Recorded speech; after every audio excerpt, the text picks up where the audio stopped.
I never thought I would hear those words from my own mother. "Get out! You're no daughter of mine." Marlene's voice, usually so composed, now cracked with fury. Her face, a mask of rage, was inches from mine as she wielded a kitchen knife, its tip menacingly pointing at me. Standing there in the kitchen of the house I grew up in, I felt a mix of shock and disbelief. I had come to help, to support our family, but now I was being branded a leech, a burden. "Marlene, please put the knife down," I said, my voice steady despite my racing heart. "You know I've been paying more than half of my salary to help with the expenses. That's $3,000 every month." But my words seemed to bounce off her, unheard. She continued her tirade, accusing me of freeloading and being ungrateful. I retreated a step, maintaining a cautious distance. The woman before me was not the mother I remembered from my childhood. She had transformed into someone unrecognizable, someone driven by anger and resentment. As she continued to rant, I couldn't help but think of my father, David. He was the reason I pursued a career in software development. My mind drifted to the times we spent together when I was a child. His face would light up whenever he talked about computers. "Look at this one, Elaine. It's amazing how technology evolves," he would say, his eyes gleaming with excitement.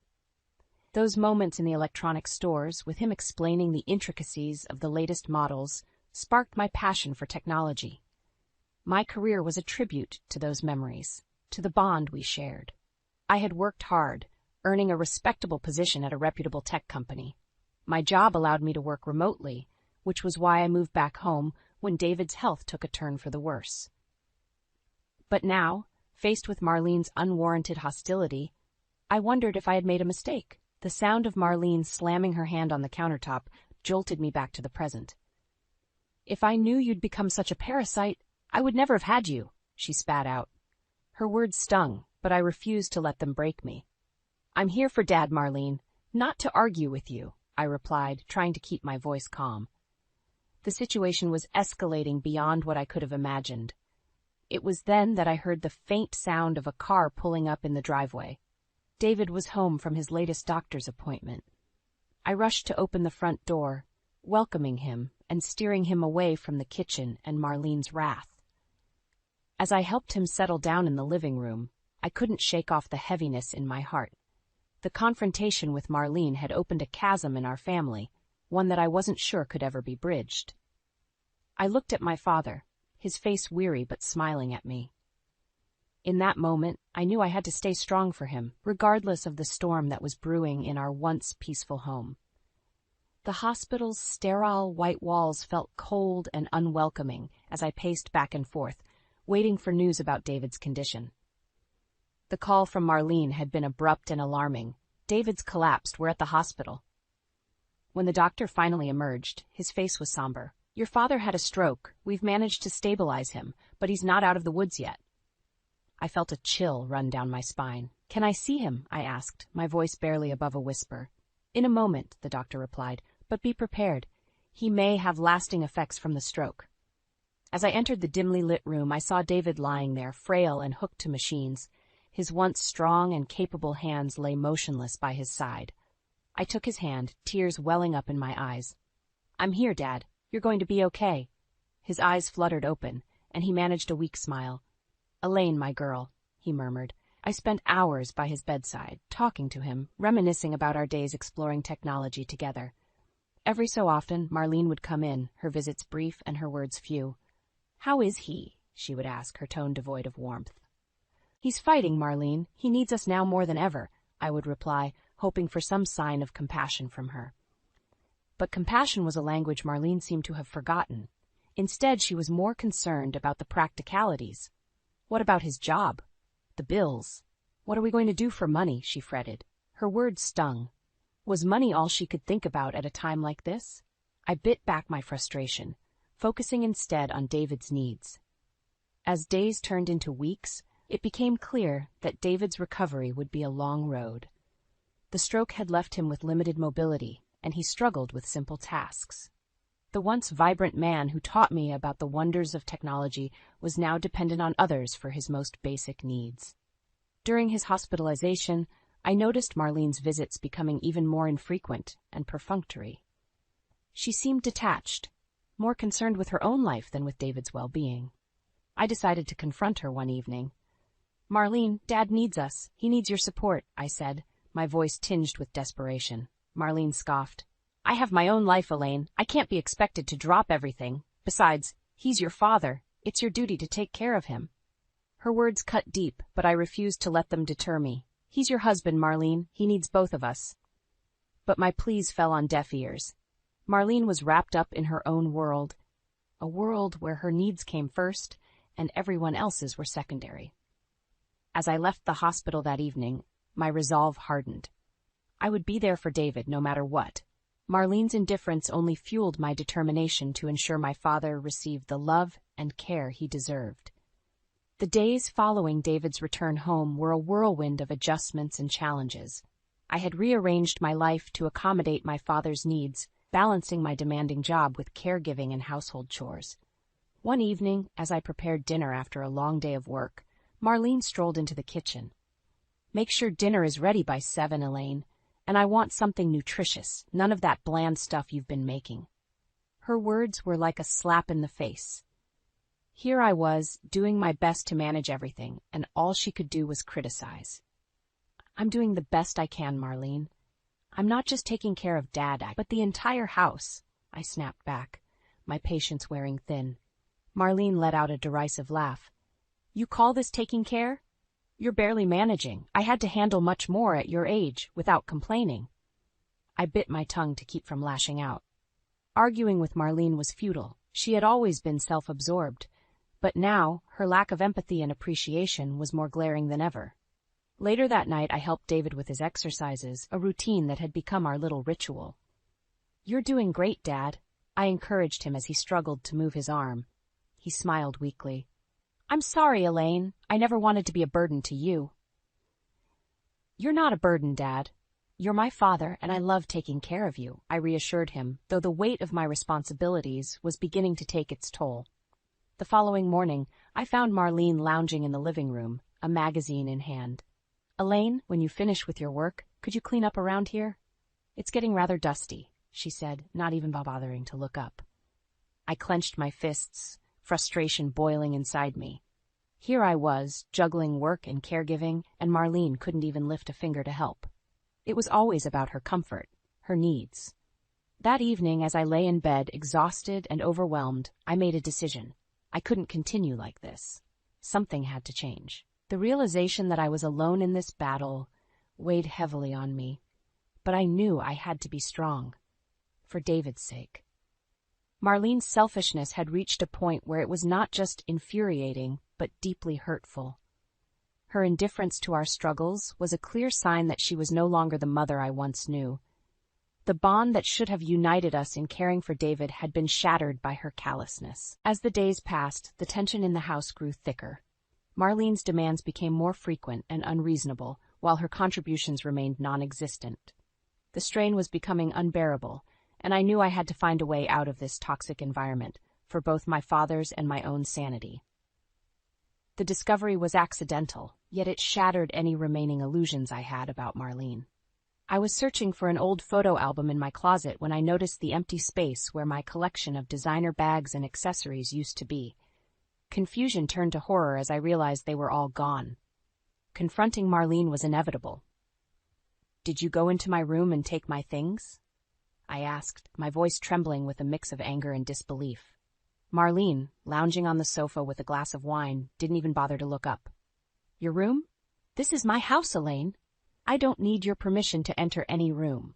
Her nonchalant dismissal of my privacy was infuriating, but what she said next was even worse. "You had some pretty good stuff there. Sold them off for a nice sum. You should be thanking me for making good use of them." I was speechless. The audacity of her actions was beyond belief. "You sold my belongings?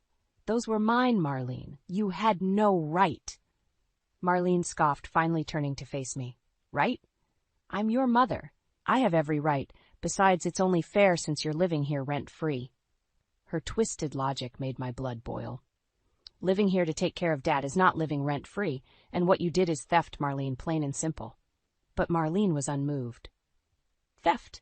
Don't be dramatic, Elaine. I'm just taking what's owed to me. After all, I've been putting up with you and your father." That was the last straw. The woman in front of me was not the mother I grew up with.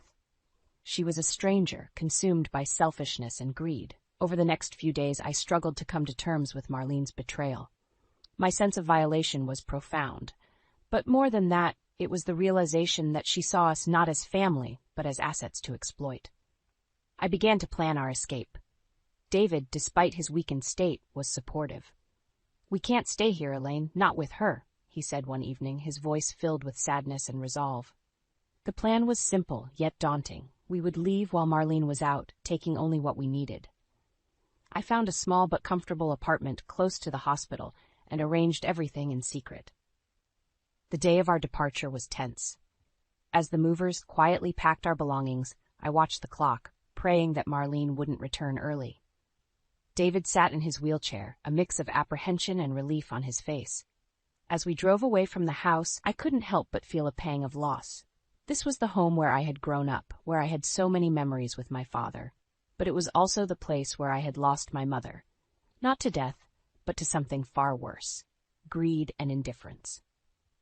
In the rearview mirror, the house grew smaller and smaller, and with it, Marlene's hold on our lives.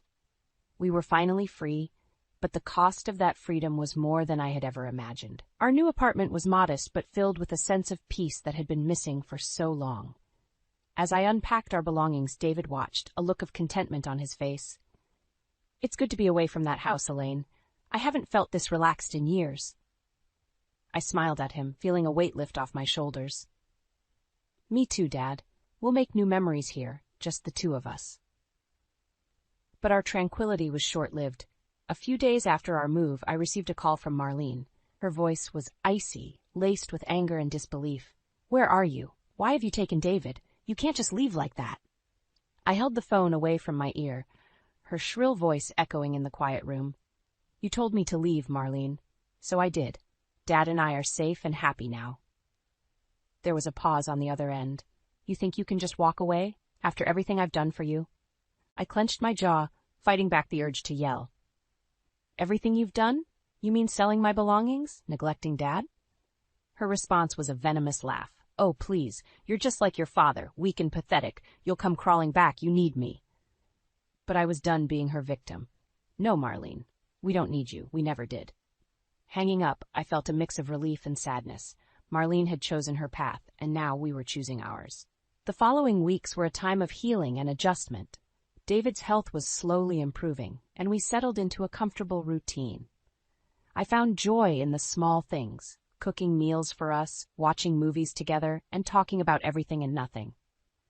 But our peace was once again shattered when I discovered Marlene had been spreading lies about us to our relatives and friends. She painted herself as the victim, abandoned by her ungrateful daughter and sick husband. I was furious. How dare she twist the truth to gain sympathy? It was time for Marlene to face the consequences of her actions. I contacted a lawyer, detailing the years of emotional and financial abuse we had endured. "We want to take legal action," I told him. "Marlene needs to be held accountable." The lawyer was sympathetic, but warned me that it would be a challenging case. "Are you sure you want to go through with this? It will be hard, especially on your father." I looked at David, who nodded resolutely. "We're sure. It's not just about us, it's about setting things right." As the legal battle began, I felt a sense of purpose. This was more than just revenge. It was about standing up to a bully, about reclaiming our dignity. Marlene fought back fiercely, her true nature revealing itself in court. Her lies and manipulations were laid bare for all to see. The process was grueling, but with each passing day I felt stronger, more empowered. Finally, the verdict was in our favor. Marlene was ordered to pay restitution for the items she had sold and for the emotional distress she had caused. Leaving the courthouse, David squeezed my hand. "You did it, Elaine. You stood up to her." I smiled, tears of relief and triumph in my eyes. "We did it, Dad. Together." The legal victory over Marlene was more than just a win in court. It was a reclaiming of our lives and dignity. Yet, as we settled into our new normal, I couldn't shake off a lingering sense of unease. One afternoon, a few weeks after the trial, my phone buzzed with a message that made my heart sink. It was from a cousin, informing me that Marlene had been spreading vicious rumors about me in the family, painting me as an ungrateful daughter who had manipulated her poor, sick father to steal his money and abandon her. Fury and disbelief churned inside me. How could she continue her deceitful ways even after everything that had happened? I realized then that Marlene would never change. She was a toxin that needed to be completely removed from our lives. I decided to confront her. Arriving at what used to be our family home, I was greeted by the sight of Marlene, who looked surprised and slightly apprehensive. "Elaine, what are you doing here?" she asked, a false note of concern in her voice. "I'm here to put an end to your lies, Marlene. You've lost in court, and yet you continue to spread falsehoods about me and Dad. Why can't you just leave us in peace?" Marlene's expression hardened. "Peace? You've taken everything from Elaine, my husband, my home, my reputation. You think I'll just sit back and accept that? I haven't taken anything that wasn't already destroyed by your own actions," I shot back. "You've pushed everyone away with your selfishness and greed." Marlene stepped closer, her eyes narrowing. "You think you've won, don't you? But I'll make sure everyone knows the truth about you.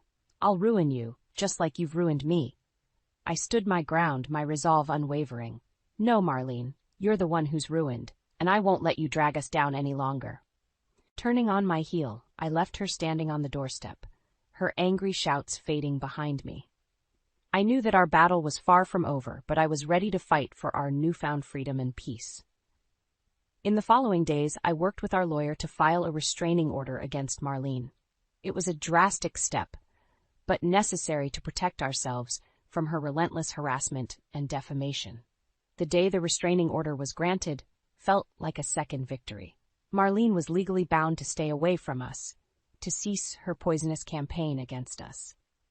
It was a relief, but also a sad confirmation that the woman who had once been my mother was now nothing more than a bitter stranger.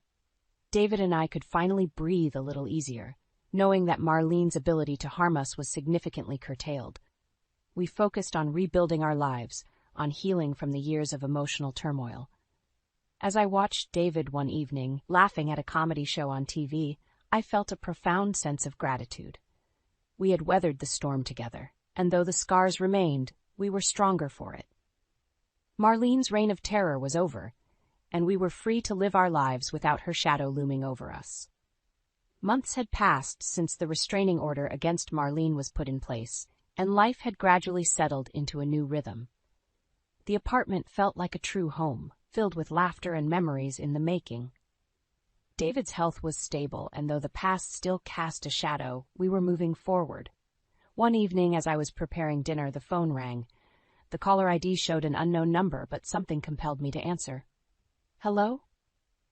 "Catherine, it's me," came Marlene's voice, unmistakable and unwelcome. My heart sank. "Marlene, you know you shouldn't be calling. There's a restraining order." I know, but listen to me," she pleaded. "I need your help. I'm in trouble." Her words were laced with desperation, a stark contrast to her usual haughty tone. "What kind of trouble?" I asked, despite myself.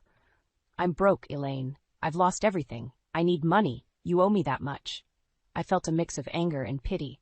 Marlene, once so proud and manipulative, was now reduced to begging. "I don't owe you anything, Marlene. You made your choices, and now you have to live with them." There was a pause, and then her voice came through again, softer this time. "Please, Elaine, I'm your mother. Don't you have any compassion?" The word compassion coming from her was almost laughable. "Compassion? After everything you've done? You've never shown any compassion to Dad or me. You only care about yourself." "Elaine, please," she started, but I cut her off. "No, Marlene. It's over. You need to take responsibility for your actions. Goodbye." I hung up, my hand trembling slightly. The finality of that call was both liberating and heartbreaking. Marlene had chosen her path, and it had led her to this. I turned back to the stove, the sizzle of the cooking food grounding me. David wheeled himself into the kitchen, a concerned look on his face. "Was that Marlene?" I nodded. "Yes, but it's handled. She won't bother us again." David reached out, placing a hand on mine. "You're a strong woman, Elaine. I'm proud of you." I squeezed his hand, smiling. I had a good teacher. In the days that followed, I reflected on our journey. We had faced betrayal and heartache, but we had also found strength and resilience. Marlene's absence in our lives was a void, but it was a void filled with peace. As I watched the sunset from our balcony, with David beside me, I felt a sense of closure. Our story had been one of struggle, but also of triumph. We had overcome the darkness, and now the future was ours to shape. Here's to new beginnings. Dad, I said, raising a glass of lemonade. To new beginnings, he echoed, clinking his glass against mine.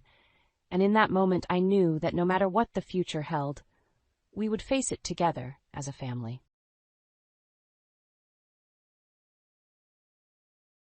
My mother-in-law said she wants my son to marry someone else. She thinks you're too old for him because you can't have kids, my mother-in-law said, smiling at a younger woman next to her. My husband, sitting silently beside her, didn't say anything. Feeling upset, I stormed out of the room. But soon after, I regretted it and wanted to make things right. I feel really bad about marrying into this family. My name's Olivia, and I'm 38 years old. I met my husband, Sam, who's 8 years younger, through a friend. I was unsure about dating him because of our age gap, but he insisted that age doesn't matter. I love you, Olivia, he said, and we started dating. Eventually, we got married after 6 months. When Sam introduced me to his parents, his mother didn't like me because of our age difference. When you said you were bringing a woman to consider marrying, I thought she'd be young and cute. 38 years old, Sam. I mean, no offense, but think about it again. Younger women are usually better, she told Sam right in front of me. My father-in-law intervened, saying, if Sam thinks she's good, then she's good, right? Sorry for my wife's rude comments, Olivia. Eventually, we got their approval for our marriage. My father-in-law was good at smoothing over my mother-in-law's harsh words, making it seem like he didn't want any conflict. But after we got married, he often ignored issues, which was disappointing. Sam's family was well known as landowners in our small town, and my mother-in-law loved to brag about it. Even though she wasn't technically related by blood, she married into the family, just like me. This family is very wealthy, and Sam, being the favorite, has a charming and dreamy aura. My previous partner was very careful with money, which was tough. So Sam's relaxed and generous attitude towards money is quite attractive to me. Even though my mother-in-law reluctantly accepted our marriage after my father-in-law scolded her, she doesn't seem happy about it. She keeps telling me how a good wife should act, which is frustrating. She's influential among the local women and takes pride in leading the Women's Association and being popular. She insisted I take time off during the week to meet the association members. She believes it's important to impress them. She introduced me proudly, but some of them hinted that she might not be as well liked as she thinks. Oh, and she also told me to get a medical checkup to see if I could have children. I was a bit put off that it was her, not Sam, who ordered it, but I was also curious to know if I could get pregnant, so I agreed. Gynecological exams aren't exactly a walk in the park. Despite being important for women's health, they're uncomfortable.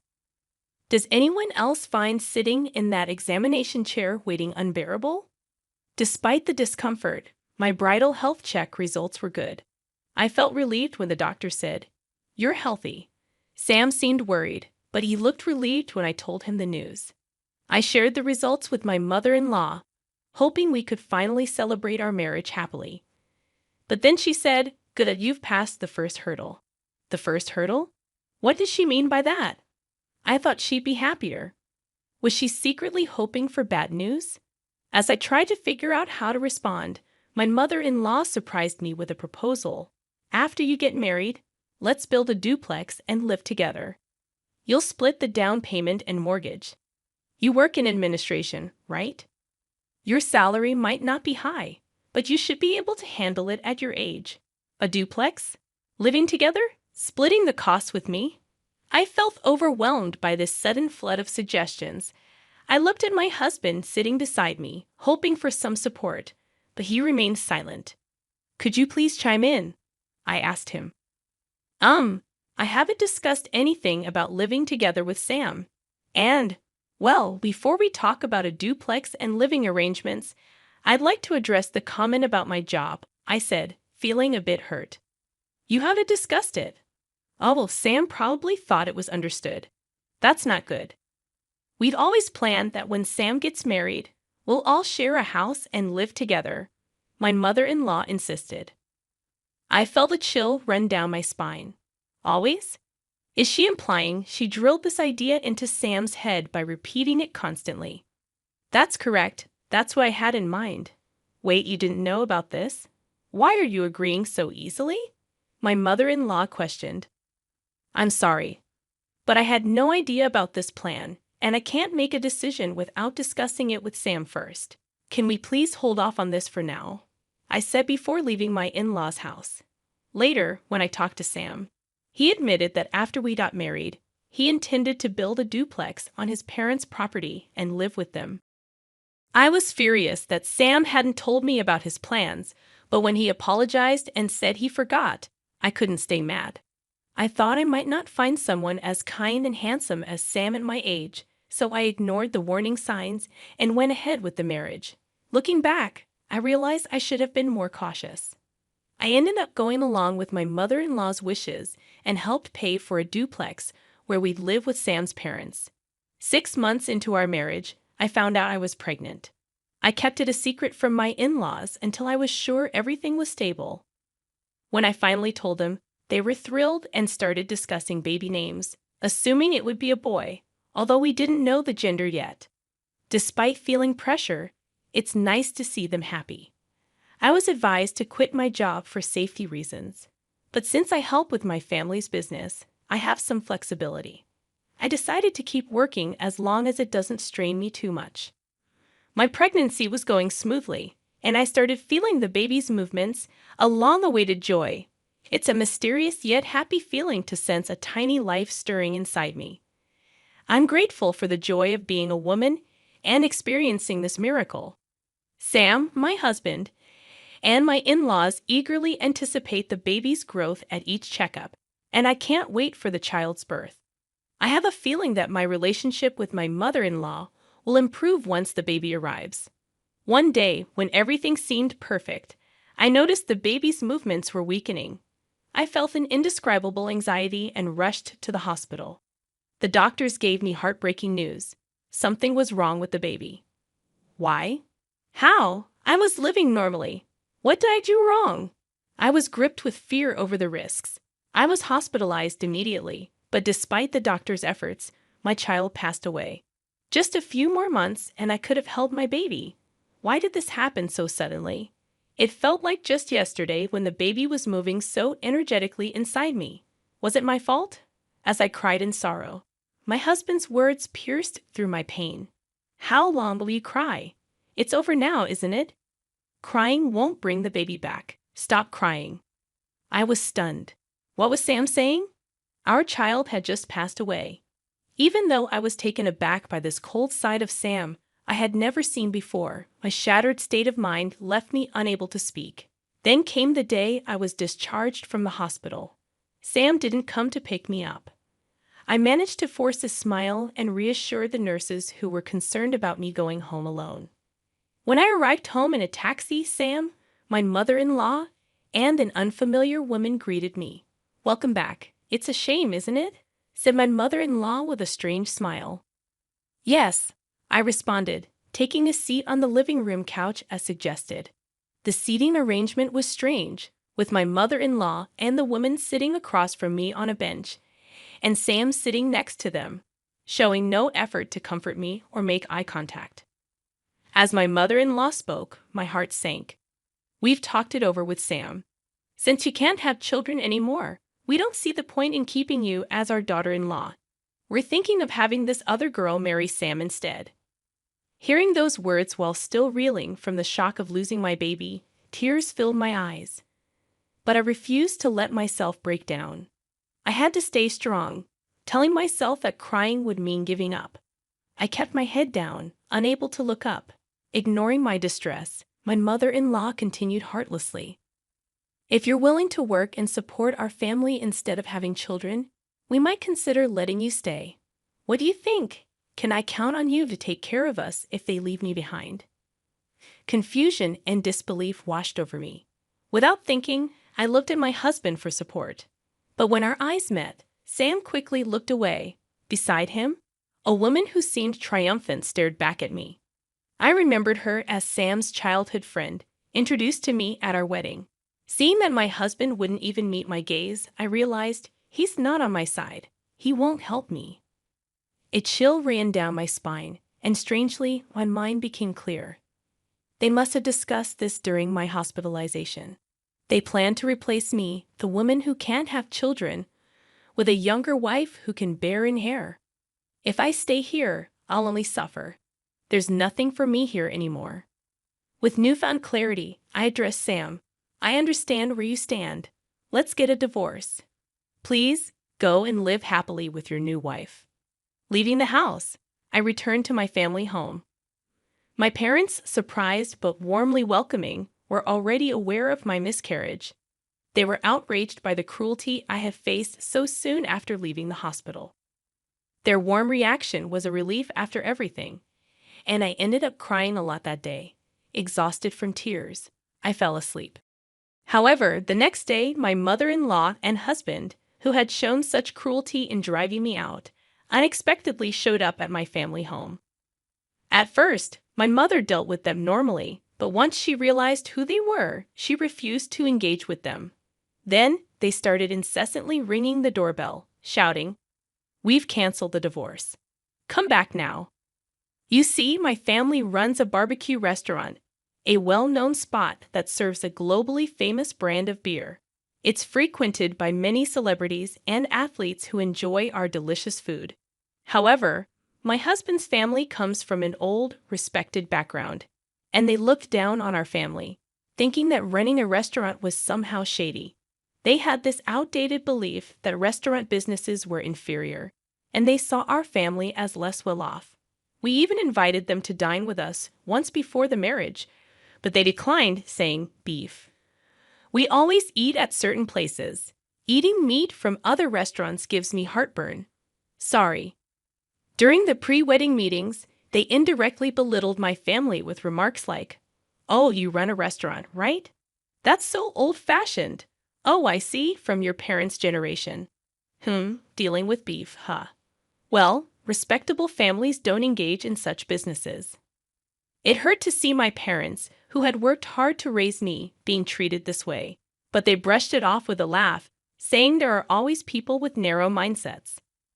On the day I left after the divorce, my husband and mother-in-law happened to see our restaurant being featured on TV. Up until then, they had shown no interest and considered my family beneath them. But they panicked when they saw the restaurant described as running its own farm that produces top-quality beef, enjoying extreme popularity with meat exported worldwide, being highly successful and lucrative. Suddenly, they tried to cozy up to me, saying, "If your family were wealthy, we wouldn't have talked about divorce. We're sorry for yesterday. We weren't thinking clearly. Please come back." After all their talk about children and heirs, was it really all about money in the end? My husband Sam and his family never asked much about my job, so I had simply told them I worked in office administration for my family's company, leading them to believe I was a low-paid and incompetent employee. Consequently, they probably assumed that asking me to pay for the house would make me give up on the marriage.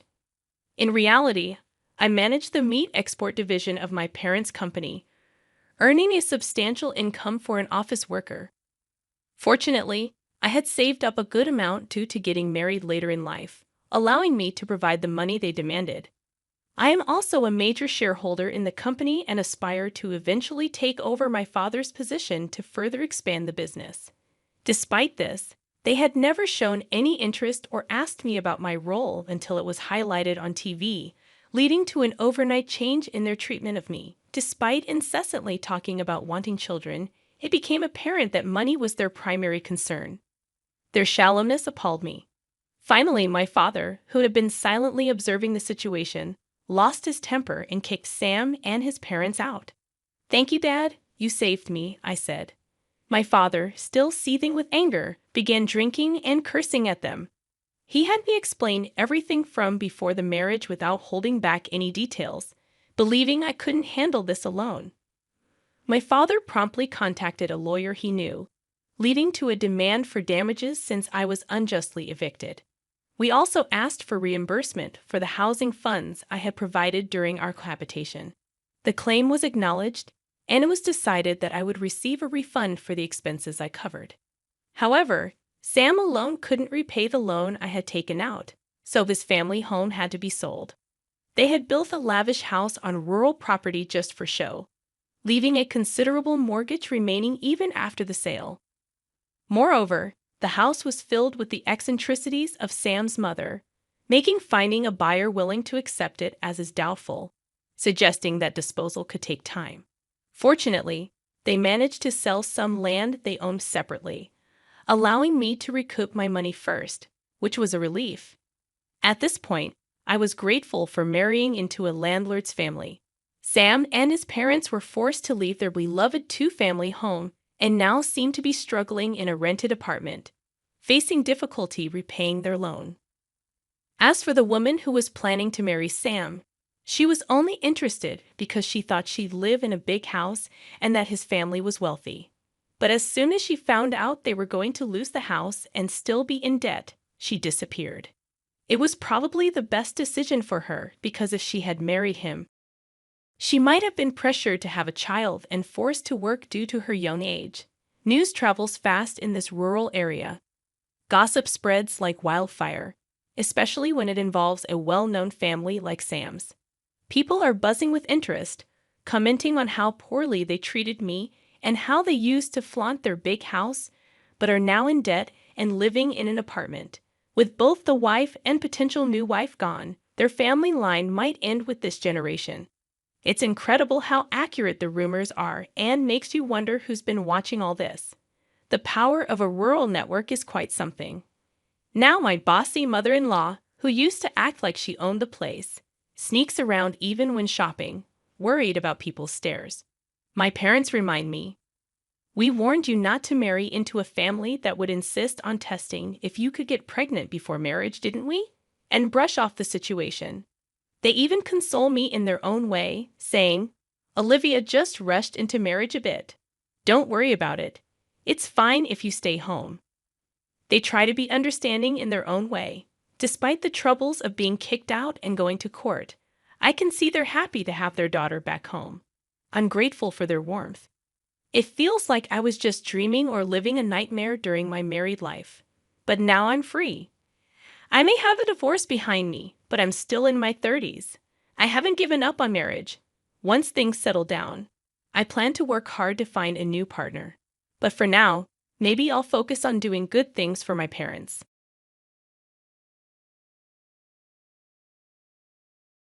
On the day my mom passed away, my sister-in-law made a hurtful joke, saying I slept in and missed the funeral. She then mentioned she wouldn't be attending. It made me angry because she had convinced my sick mom to spend a lot of money on a new house, and now she was acting this way. Trying to keep calm, I warned her she'd regret it. But she just hung up. Later, at the funeral, even my usually gentle brother was furious with her. "My name's Lisa. I'm 28, single, and have a good job that keeps me busy. Despite everything, I'm doing okay. Today is a day off from work, so I went back to my mom's place after a long time. I greeted her, and we had a nice chat over tea. My mom is a kind and elegant person, but she's been living alone since my dad passed away a few years ago. Both Dad and I always worried about her health because she's not very strong. Whenever I have time off, I make sure to visit Mom and spend time with her. During our chat, I asked if anything troublesome had happened lately. Just as she was about to tell me, the doorbell rang. Mom said it might be Stephanie. Stephanie is my brother's wife. They recently got married, and she's my sister-in-law. I often wonder how my quiet brother ended up with someone as talkative and pretty as her. Although I sometimes find her unexpected visits a bit annoying, I appreciate her caring about our mom. When Stephanie came in, she greeted us cheerfully. She mentioned how long it had been since we last met and then started talking about my job in accounting. She said she's too busy with housework and hinted that it would be nice if I got married soon too. Yeah, maybe my sister-in-law acts timid around my mom, but sometimes she makes these sneaky comments to me. I'm not sure if she's trying to be mean. but it definitely makes me feel uneasy. Looks like my sister-in-law's here too, so I'll head out, I told Mom when I said goodbye. She agreed and said we should catch up more next time before seeing me off. As I left, I couldn't help but wonder if Mom was really okay with my sister-in-law. She's not one to gossip or complain, so I worry she might be keeping her feelings inside. A few months later, Mom told me that my brother was building a fancy new house. My brother makes a good living, but he's not super rich, right? And my sister-in-law doesn't work, so how are they affording such a big house? I wondered aloud. Well, I actually helped him out with some money from your father's inheritance. Mom confessed. How much? I asked. Around $20,000, Mom replied. $20K. Mom, are you serious? I exclaimed in shock. My dad always taught my brother and me to be self-sufficient once we grew up, so I couldn't understand why Mom would give away such a large amount of money. Stephanie, your sister-in-law, kept coming over almost every week, asking for help. I just couldn't say no, especially since Andrew and Stephanie promised to take care of me when we all lived together. I felt like I had to help, Mom explained. Well, if you're sure about it, Mom. But aren't you worried you're giving too much? I asked. No, not at all. This will make things easier for you, Lisa. I'm actually excited about our new life together, Mom replied with a smile. They went ahead and built their house, and my brother, his wife, and Mom moved in together. When I visited to give them a housewarming gift, I was amazed by their luxurious house. It had a modern kitchen and bathroom, fancy interior with real wood, and a big backyard. There was no way my brother could afford all of this on his own. My sister-in-law proudly gave me a tour of the house, and when it was over, I pulled my brother aside quietly. Congratulations on the new house, Andrew. Please make sure to take good care of Mom. Thank you, Lisa. Don't worry, Stephanie will take care of Mom while I'm at work, he assured me. I felt guilty about Mom contributing money, but we're determined to ensure she's even happier from now on. It seems my brother wasn't aware that his wife had been asking Mom for money for the new house. He's a good and kind person, but sometimes he can be a bit clueless. Okay, just make sure you both take care of Mom. And you, focus on your job, I advised. Let's not talk about work. Oh, sorry, my bad, he replied. After our conversation, I gave my brother an envelope with some cash and a standing clock. This clock can help monitor health, so please put it somewhere in the living room where Mom can see it easily. Wow, this clock is really advanced, huh? But it could be helpful for Mom. And it looks stylish too. Let's place it here, my brother said, setting the clock on a shelf in the living room. I should head home now. Take care, I said. My sister-in-law was busy on the phone in another room, so I left the impressive house with my mom and brother seeing me off.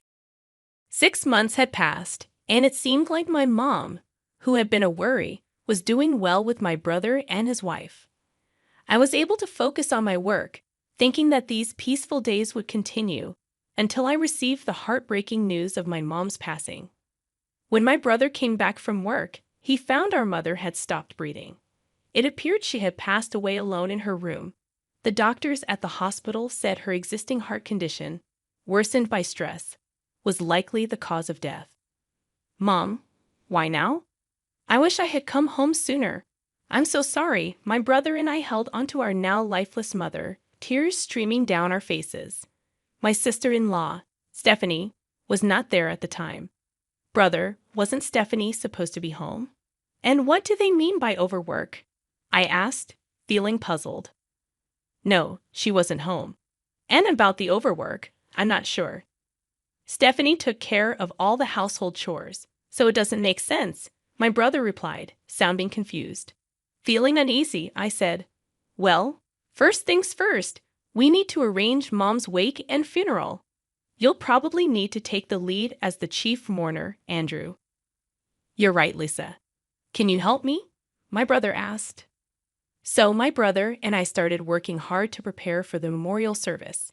It was chaotic, trying to organize everything for my mother's funeral, finding a place, making plans, reaching out to people, and more. Somehow, We managed to get through the wake, and the next day was the funeral. While my brother and I were busy with visitors, my sister-in-law just sat around doing nothing. Stephanie didn't lend a hand or show any emotion. Despite feeling increasingly frustrated with her, the hustle and bustle of the moment kept me from confronting her. Andrew, tomorrow's the funeral, and you'll be quite occupied as the chief mourner.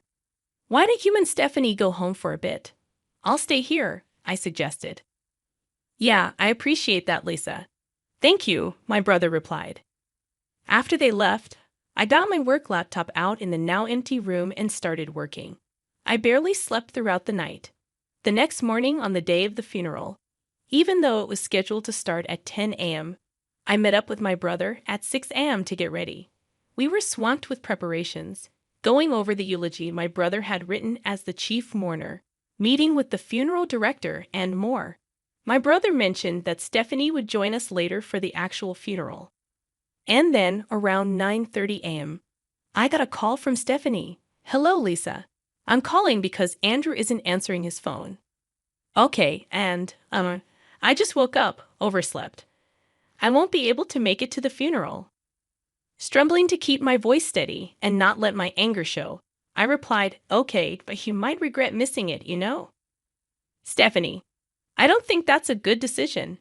Anyway, I understand you're busy, but try to hang in there, I said before Stephanie hung up. Hey, was that Stephanie just now? My brother approached and asked. Yeah, she overslept and said she's not coming today, I replied.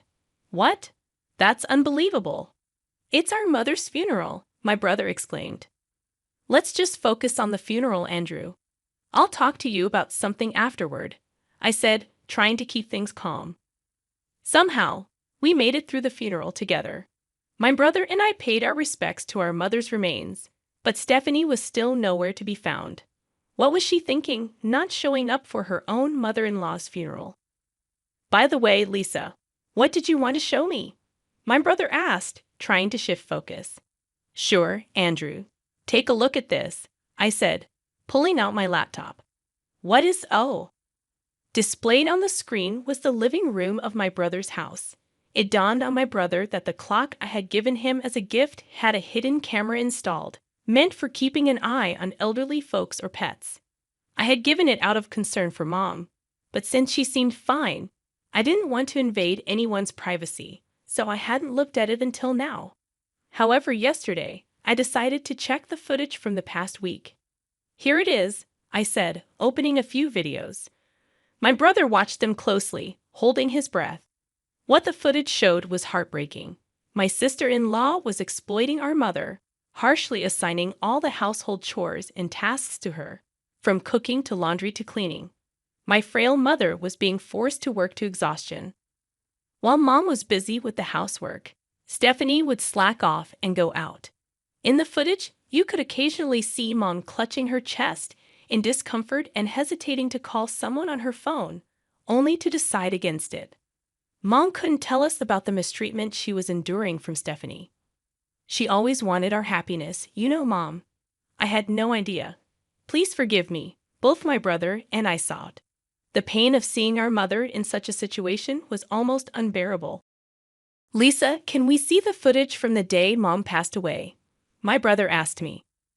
I haven't checked it, but Mom passed away in her own room, so I don't think we have any recording of her, I replied, setting the recorded footage to the date our mother passed away. After finishing her morning chores, my mother was seen clutching her chest as she headed towards her room. They said she passed away around 2 p.m. The living room was empty for a while. But as we fast-forwarded the recording, Andrew spoke up. Hey here, stop it and turn up the volume. Around noon, my sister-in-law appeared on the camera. When we turned up the volume, we could hear her voice. Hey, mother-in-law, mother-in-law. My sister-in-law called out towards my mother's room. But when there was no response, she seemed to assume my mother wasn't there. She then sat down on the sofa and made a phone call. Hello, thanks for being with me just now. It seems like the old lady is out and about, leaving the house chores half done. Wonder what she's up to. It sounded like she was talking to someone she had been with since morning. Hearing the harsh conversation, I couldn't help but grimace. My sister-in-law continued, "What, she's dead? That would be something. But then again, I could skip the funeral and maybe go on a trip with Daniel. I mean, opportunities like these don't come around very often." My brother and I stared in disbelief. The person on the other end of the line was my sister-in-law's lover. Wouldn't it be nice if that really happened? Then I could make up some story about domestic abuse for my husband, get a big divorce settlement, and buy this house. Then Daniel and I can live here together. My sister-in-law continued her conversation. "So, where do you want to go if we take that trip?" "I'm thinking." My brother abruptly interrupted. He stopped the video, his expression changing from his usual kind and gentle demeanor to one filled with anger. "Lisa, I need your help. We're going to confront her." I nodded in agreement with my brother's words and immediately made a phone call. The next day, my brother called while I was at home. "Lisa, she's back. Can you come over?" he asked urgently. "Of course, I'm on my way," I replied, rushing over to my brother's house. As I arrived, my sister-in-law came out to greet me with a forced smile. "Well, hello there, Lisa.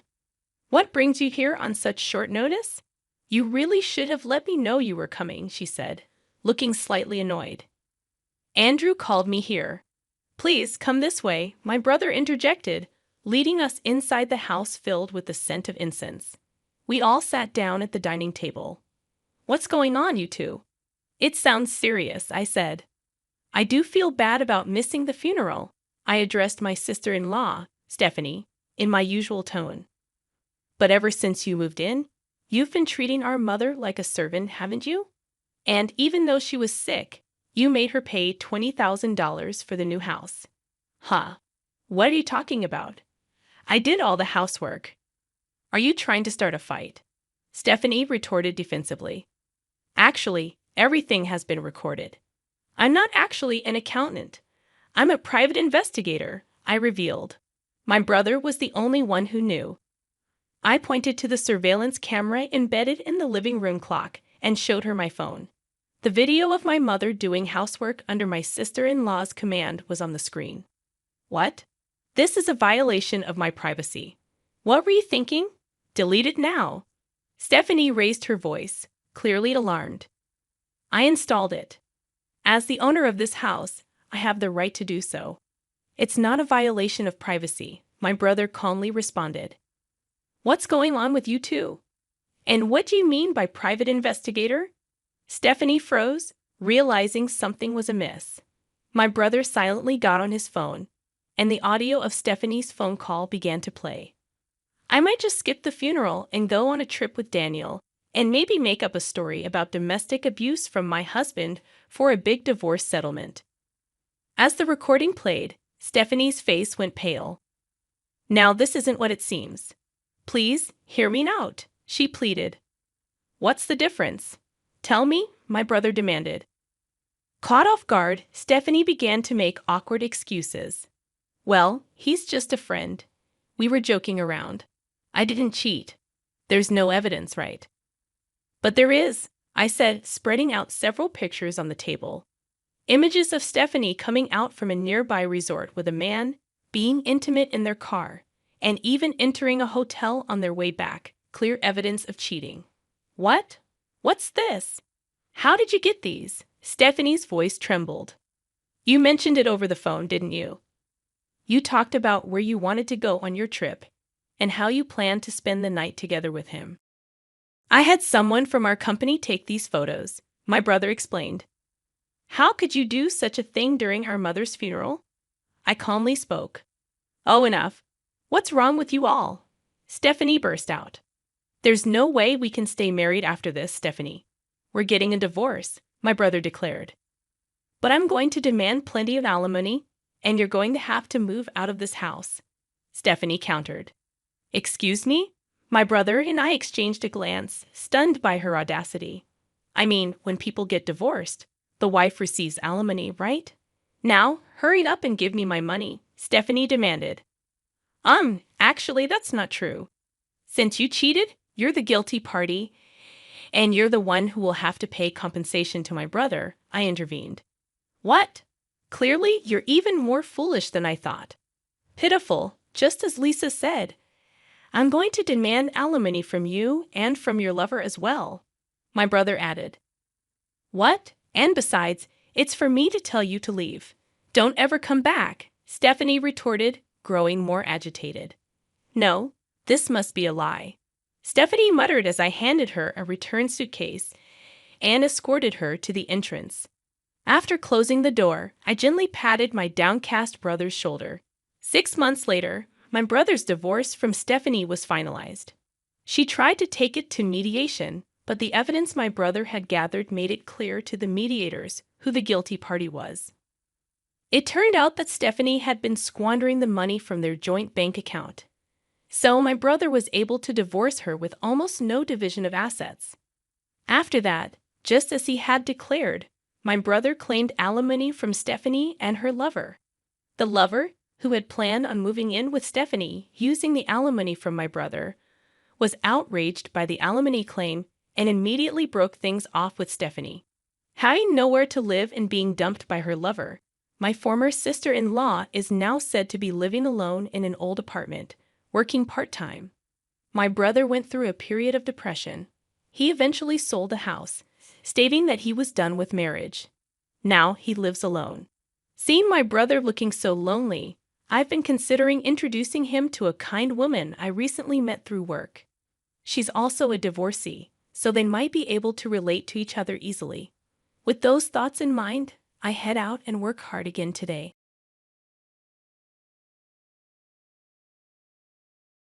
You're terrible at cooking, James.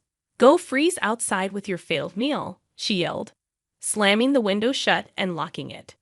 I hurried to the window, pleading for James to open it as I pounded on the glass. But he just smirked and closed the curtains. The cold started to creep in, and I began to shake. My body, warm just moments ago from the heater, was quickly losing its heat. What will happen if it stays this cold? Even my baby inside me. I was about to faint from the freezing cold when someone suddenly reached out to help. Are you okay? The next day, I came back home with him. James was outside, freezing naked. I was stunned at the sight, but Liam stepped forward. Isn't that what you said? If you can't cook properly, then freeze outside. Liam gave James a stern look and spoke in a cold tone. James, shivering in the yard, could barely muster a response. I'll call for an ambulance out of kindness. Emily, do you have anything to say to him before it arrives? I nodded and stepped closer to James. My name is Emily Smith. I'm 28 years old and stay at home. When I was working, my mom got sick and passed away. Then, my dad suddenly died from a heart problem. I was left all alone since I'm the only child. It was really hard being by myself, but I kept busy with work. Emily, are you okay? You seem stressed. During that tough time, my husband James was there for me. He comforted me when I felt sad and alone. Eventually, we fell in love and got married after dating for a few years. We're so happy to have such a wonderful woman in our family, my in-laws said. James, you've brought home a great lady. After our wedding, I moved in with James' family, and we all got along great. Emily, I saw a new cafe near the train station on TV. Let's check it out sometime, James suggested. Sure, I'd love to. I especially bonded with my mother-in-law, and we made it a tradition to go out for a meal once a week. I also connected well with my father-in-law, who enjoys cooking, and we've cooked together in the kitchen a few times. I'm happy you're getting along with my family, but what about my younger brother? He can be a bit of a handful, James asked. Oh, he's fine. Liam, my brother-in-law, and I don't talk much because he works from home and stays in his room most of the time. But when I showed interest in his work, he explained it to me in detail. So, I've been getting along well with James' family. A few years later, I found out I was pregnant with James' child. Because of how bad my morning sickness was, I decided to quit my job. I think that's a good call. Don't overdo it, James agreed. Deciding to quit wasn't just my choice. I talked it over with James' family. Both James and Liam make enough money for us to live comfortably. I also have savings, and with my father-in-law working and my mother-in-law having a part-time job, quitting my job won't cause any issues. Wow, pregnant women have it easy. No work, no complaints, someone remarked. Lately, James has been complaining about me not working. But during our discussions about me quitting my job, James was actually the one who suggested it first. He said, "You're just freeloading without a job, acting all high and mighty." Who's acting high and mighty? I'm the one who always cleans up after you, I retorted. I've always been competitive, so I wanted to prove James wrong. If you had a problem, you should have spoken up during our discussions. You were the one who brought it up, right, James? Instead of complaining, focus on your own responsibilities. My parents-in-law agree with me and support my decision. James feels left out. He and Liam don't get along, so Liam never supports James. James looks down on me because I work from home. He doesn't listen to me and doesn't think I'm helpful. Liam whispered this, which is why he doesn't join our conversations. James doesn't like this, and when we're alone, he complains even more. Just because my family likes you doesn't mean you should act all high and mighty. I'm not acting that way. Everyone is just being reasonable. Even when it's just the two of us, I never used to lose arguments to James. But when the morning sickness started, I lost the energy to argue. Pregnancy isn't an illness. If you're not working, James thinks you're just lazy. I agree. Pregnancy isn't an illness, but Emily is putting in a lot of effort to nurture another life. That's hard work in itself, Liam acknowledged. Liam started helping out too. Whenever James complained to me, Liam would step in and tell his parents. While James got scolded by them, Liam took care of me. At this rate, it's hard to tell who the real father is, I joked, rubbing my belly. With my in-laws keeping an eye on things, I hoped James would eventually change. Until then, I kept trusting him. Oh, James isn't back yet? No, not yet. Suddenly, James started coming home late all the time. He claimed it was because of overtime, but I wasn't sure if that was true. Even on his days off, he'd say he was working late or got called in unexpectedly and wouldn't come home at all. I began to suspect James was cheating, and so did his parents. We tried to gather evidence together, but it was tough to catch him in the act. He always seemed to be at the office, and we couldn't find any evidence of him seeing another woman. Well, we can't really know what's going on inside the company, his parents said. I asked one of his coworkers, but she said everything seemed normal. Hey, Emily, take it easy, she told me. My morning sickness got so bad that I couldn't do any housework. But my father-in-law cooked, my mother-in-law helped with other chores, and Liam pitched in, so everything was okay. You should be ashamed of yourself. Lying around all day, not doing any housework, even though you're a homemaker? Why are you even here? James, who had seen his parents doing chores, woke me up one night just to say that. When I looked upset, Liam replied, "That's rich coming from someone who's not pulling his weight as a husband. Every time you challenge me, even though I'm the eldest. Well, you're not exactly the role model type of brother.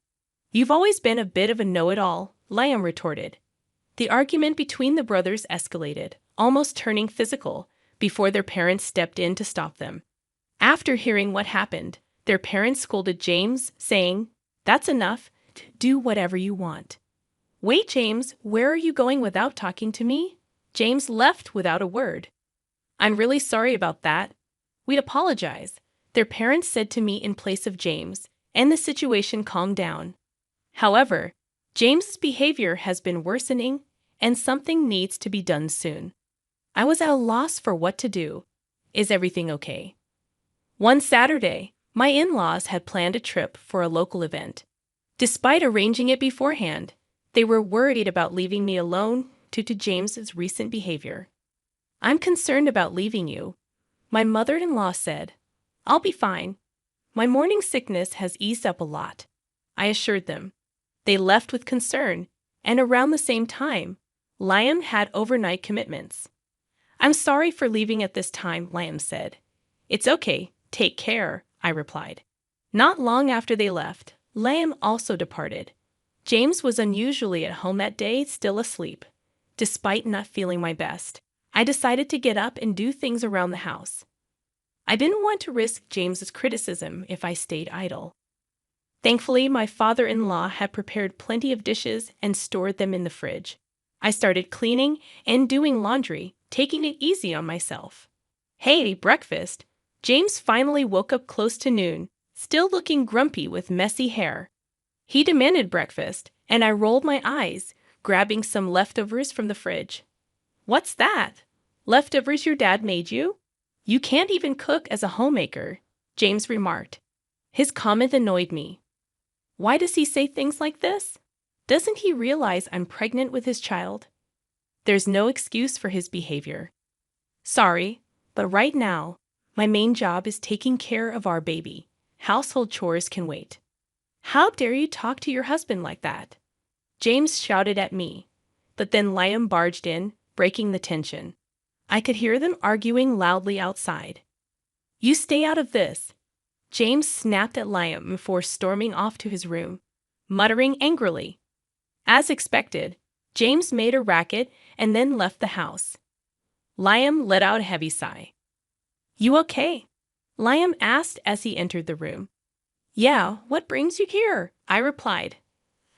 I just came to pick up something I forgot, Liam explained, looking at me with concern. I chuckled, noticing how much he resembled his mother. It's all right, go ahead. Don't worry about me, I assured him.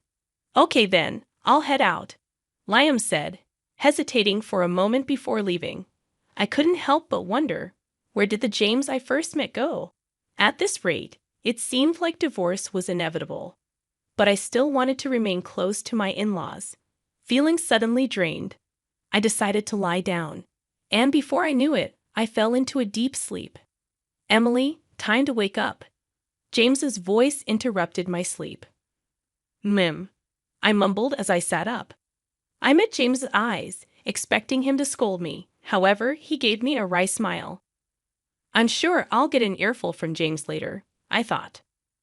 I wanted to let you sleep, but it's already evening, James said in a surprisingly gentle tone. I was shocked by his kindness. I've prepared dinner, so when you're ready, come join me, he added before leaving the room. I noticed a blanket over me and couldn't help but wonder if James had covered me. I went to the kitchen and found my father-in-law's dishes already warmed up, ready to eat. I'm sorry, Emily, James said sincerely. When I found out we were having a baby, I was thrilled, but then I got overwhelmed and took it out on you. This cake is my way of apologizing. James presented a cake to me. Honestly, this gesture couldn't erase all the past hurts, but his genuine apology warmed my heart. For now, I decided to forgive him and enjoy our meal together. Look, it's snowing, James exclaimed excitedly. Oh, you're right. Let's go see, I replied, following him to the window. The sight of the snow falling against the night sky was beautiful. Since I came from a place where it rarely snowed, this was a special moment for me. Without hesitation, I moved closer to the window. Let's open it, James suggested. But it'll be cold, I protested. Just put on a jacket. He insisted as he draped one over me and opened the window, letting in the chilly wind.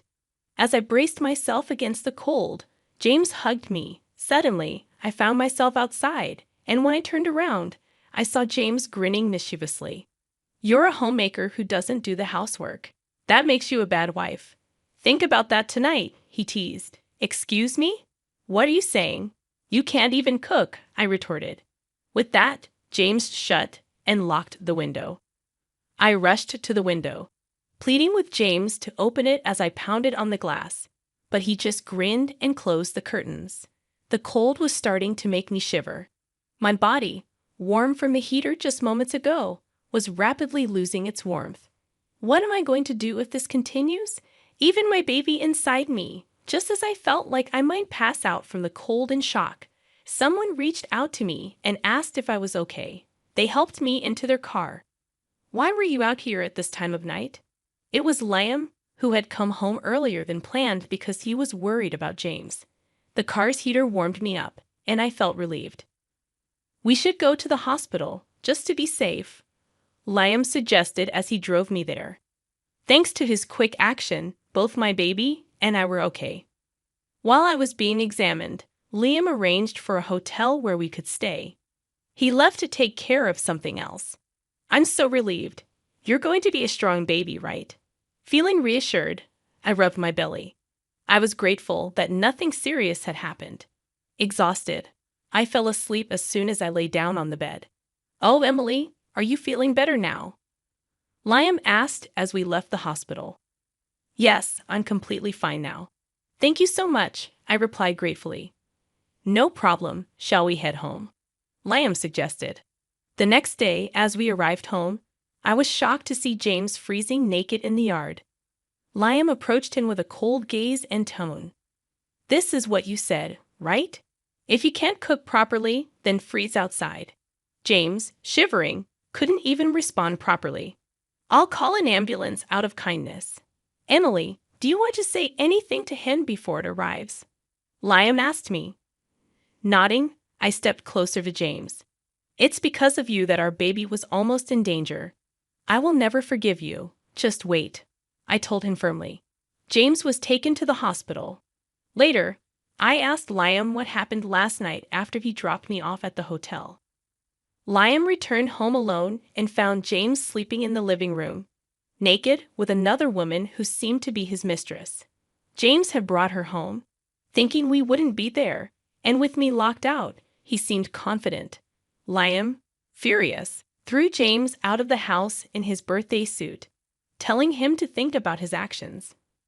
Then Liam interrogated the shocked mistress, gathered evidence, and sent her back to her place. It turned out she had a family too. By the time Liam informed them of everything, dawn was approaching. He took a short nap in the car and then came to pick me up. That's how everything unfolded. "I've talked to my parents. They said they're coming home today," Liam told me with a gentle smile, staying by my side until they returned. "It's going to be okay now, Liam." "Thank you so much," I said gratefully. "Nah, I just did what needed to be done. Thanks to him, I could feel safe at home," Liam replied. "I'm so sorry, that idiot." "I can't apologize enough." James immediately apologized upon their return and faced their wrath. James was forced to pay child support, and it was decided that he would be kicked out. "I'm so sorry. It was just a mistake, Emily. I truly love only you," James pleaded, but I ignored him. "I wish he'd stop treating me like a fool," I thought to myself. Suddenly, James became aggressive, raising his hand at me. "Enough is enough, my Dan's son." Liam intervened, grabbing and twisting James's arm. With the help of my father-in-law, James was easily overpowered, and I felt relieved. "I really just lost my mind for a moment, Emily," James said remorsefully as he was thrown out by the two men, while I was comforted by my mother-in-law. He was pathetic until the very end, I thought to myself. As for James, that's all I ever thought. By the way, Liam's pretty strong, isn't he? Considering what just happened and how he tossed a full-grown man outside, Emily remarked. "Oh yeah, he used to do combat sports back in the day. I wouldn't recommend trying that move on just anyone though," Liam said with a smile. Emily felt a flutter in her heart at his smile, and her mother-in-law laughed upon noticing. "With such good looks and strength, it's surprising he doesn't have a girlfriend," her mother-in-law teased. Liam bashfully looked away, which Emily found endearing. From then on, Emily decided to stay and be cared for in her in-laws' home since she had no other family or reliable person to turn to. "If you'd allow, I'd love to hold your baby," her mother-in-law said. "Of course, anytime," Emily replied. "Right now, the four of us are eagerly awaiting the birth of my precious baby," Emily thought to herself. Talking to Liam, Emily found out that James the Fair was with a junior from his office. No wonder she wouldn't spill the beans when asked, Emily thought. The two of them were sneaking around and getting cozy at various spots. Once I reported it to the junior's husband, he did a thorough investigation. With that evidence, my divorce process went smoothly. Both of them got fired for fooling around during work hours and for claiming their dates as business expenses, Emily recounted. Thank you for all the help, Emily said to Liam. Well, it's only natural to want to help someone you love, right? Liam replied, his face turning beet red. Wait, what? Emily was surprised, and both of them blushed. Then Emily found out that Liam had feelings for her for a long time. I always thought I should hide these feelings, Liam confessed. I never imagined he felt that way about me, Emily thought. Honestly, I'm not ready to be in a relationship like that right now, Emily said. I understand, but if you can wait a bit, I want to explore these feelings, Liam said. Emily smiled, and Liam smiled back happily. I'm going to do everything I can to make you see how much I care, Liam declared. Okay, I'll be ready for that, Emily replied. Liam's parents overheard their conversation during dinner, which was really delicious. Looks like Liam has a girlfriend now, his mother teased. Liam blushed and responded playfully. Both his father and I laughed at that, Emily remembered. Afterwards, I gave birth to our lovely daughter right on time, Emily proudly shared. She's so cute. Congratulations. She looks just like Emily, adorable. Liam's parents said.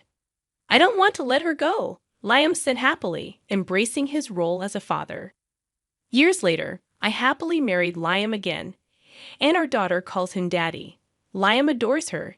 Emily remembered fondly. I think our next child will be a boy, Liam guessed.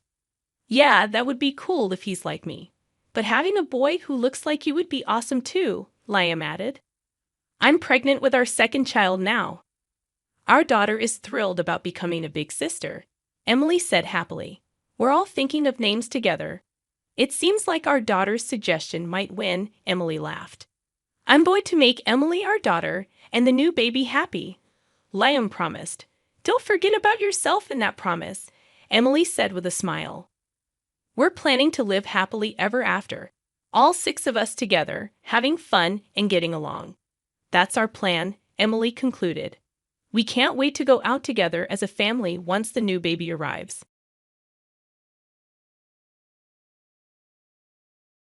You need to get out of that wheelchair quickly, or you might get hurt.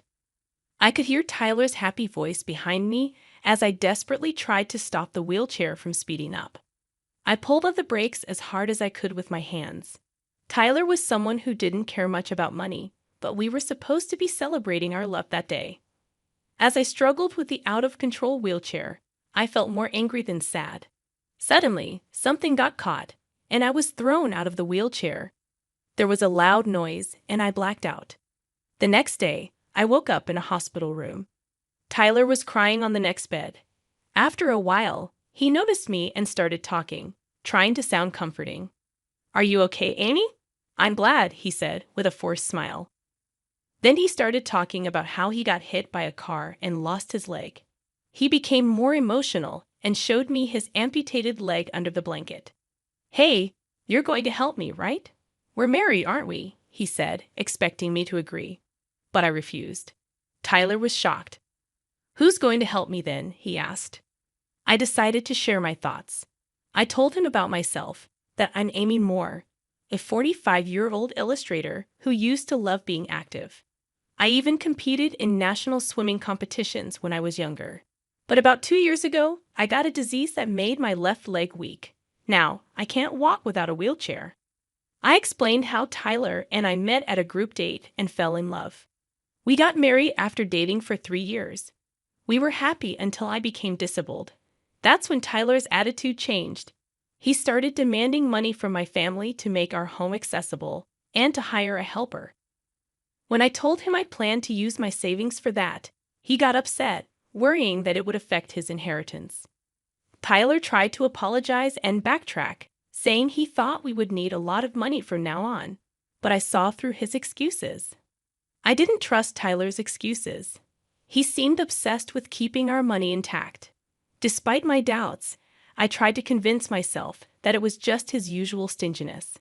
Tyler kept bringing up inheritance and insurance. His excuses turned into suggestions like upgrading our insurance policy. I couldn't understand why he was so fixated on money.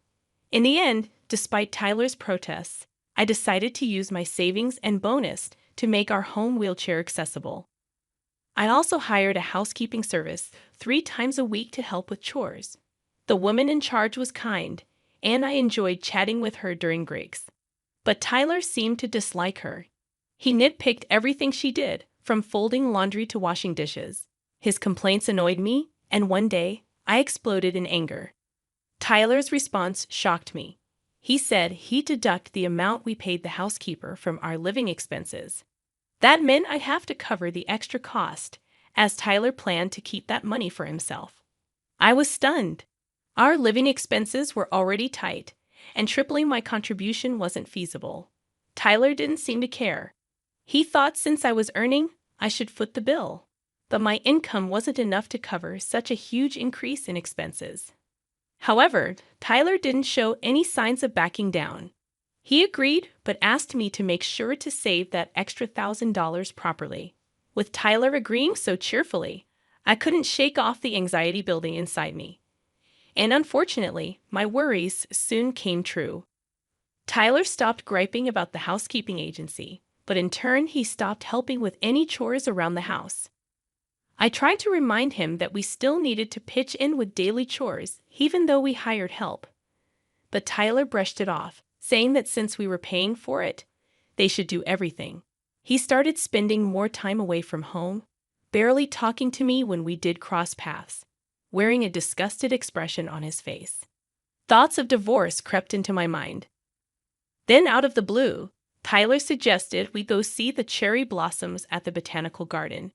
It was a surprising invitation after 2 months of minimal interaction.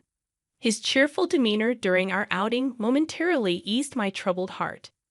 Maybe our recent problems stemmed from not talking enough, I thought optimistically. But as we strolled, Tyler dropped a bombshell.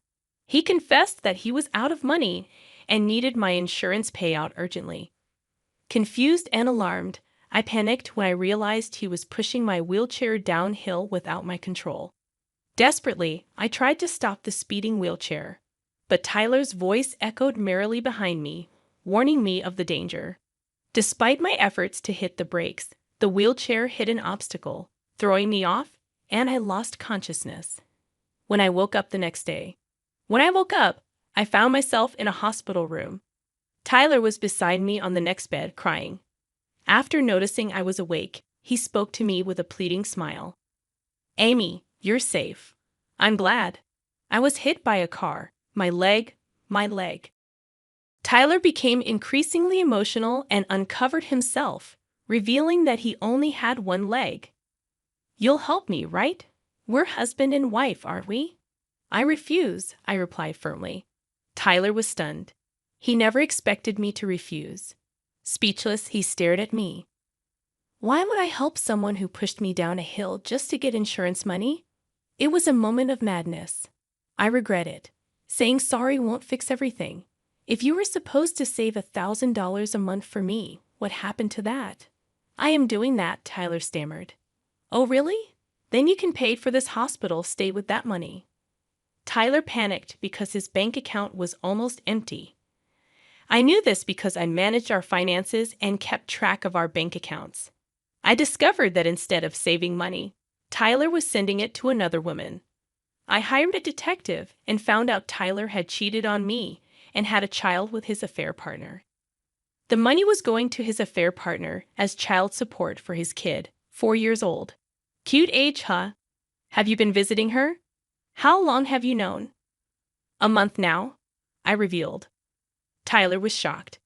Then I dropped another bomb on him. "Really? I was shocked because you're paying child support for someone else's child." Tyler looked confused because he believed the child was his own. I couldn't help but laugh. "What the hell are you talking about? That kid is truly mine," Tyler said angrily. Hearing this, I burst out laughing even more. Tyler looked at me as if I was something creepy. So, I decided to reveal the truth to him. "You see, you can't even have children," I said, laughing at his bewildered expression. "Since we met, you really thought I was the reason we couldn't have kids. Well, I was considerate and didn't tell you, but your father knows. It's a lie, Tyler said, his face drained of color. In reality, we had been trying infertility treatments for about 3 years since we got married. Tyler reluctantly took the test, and it turned out the issue was with him. But after discussing with my father-in-law, we decided not to tell Tyler. My father-in-law believed Tyler, who was emotionally fragile, wouldn't handle the news well. After explaining all this, Tyler suddenly called someone on his phone. "Hey, you had an affair, didn't you? The kid isn't mine, is it?" Tyler yelled into the phone. I realized he was talking to his affair partner. They argued back and forth, but it seemed Tyler was getting nowhere. At that moment, I couldn't help but laugh when I heard Tyler accuse her of having an affair too. Ignoring Tyler's heated conversation, I brought the discussion back to us. "Remember signing the papers when we decided to save that $1,000 you spent?" I asked. Tyler seemed dismissive, but I sighed, knowing he probably planned to backtrack anyway. I showed him a photo on my phone. "It's written here that in the event of misuse, divorce, and the entire amount spent up to the discovered month will be paid to the wife, Amy. It's properly checked. And there's a signature too, right? It's even notarized." Tyler looked frustrated, then turned to me with desperate eyes. "Please, Amy, I was just possessed. Please don't say divorce, okay? Besides, I can't pay such a large amount. Divorce is settled. I can't do it anymore. But don't worry, you can pay the spent amount in installments." Seeing him like that, with a face like he was the victim, I couldn't help but feel a mix of emotions. I sighed and called out to the figure hiding at the entrance of the hospital room. "Please come in, Dad." As his father-in-law entered, Tyler shouted, but his father-in-law's face was red with anger. "This is the end of our relationship." "What are you talking about?" Tyler asked, confused. His father-in-law came over to me, apologizing. "I'm truly sorry. I won't ask for forgiveness, and it's fine if you don't. Please file a complaint. I'm just glad Amy is safe. Thank you." I could see tears streaming down his face, and I glared at Tyler, knowing he was the reason for making my beloved father-in-law feel this way. "Don't you feel anything seeing this? It's your fault. Always spending money, earning more than me, and your rich family is stingy. I don't know why I married you." "So you were after the money too?" I said, feeling like all our beautiful memories had been tainted. My voice was the lowest it had ever been. Tyler looked surprised, and I forced a smile. "Marrying for money, and then having to pay it back in the end. Huh, shut up. I'm not paying." "Too bad. Payment is a done deal," my father-in-law said sternly to Tyler, who went pale and started shaking. Just then, a middle-aged doctor in a white coat entered, interrupting the tense atmosphere. He handed me a document. "Is there a reason you're not receiving treatment for your leg?" he asked. Confused, I looked at Tyler, who avoided my gaze. "If you have surgery on your leg, you'll be able to move again. Didn't you hear that when you were diagnosed before?" The doctor continued. "I didn't hear," I said, looking at Tyler, who remained silent. Realizing something was wrong, I turned to the doctor. "Could you please tell me the diagnosis directly? I didn't hear it at the time." The doctor explained that my illness was temporary paralysis caused by a herniated disc, and with rehabilitation, I would be able to walk again. Tears welled up in my eyes. I had trusted Tyler's lies about my condition, but now I knew the truth. There's not a shred of affection left. "Tyler, what's going on? Say something." My father-in-law yelled, but Tyler just cried, overwhelmed by everything. And in that moment, I realized that if I were free from Tyler, I could truly roam the world again. I'm always left behind. If she's in a wheelchair, she will always stay home and won't have more fun than me, right? So what? Your selfish jealousy has forced me to live in a wheelchair for 2 years, knowing I could have surgery to eliminate the pain and paralysis, and you kept silent. That's the worst. At my words, Tyler hangs his head in exhaustion.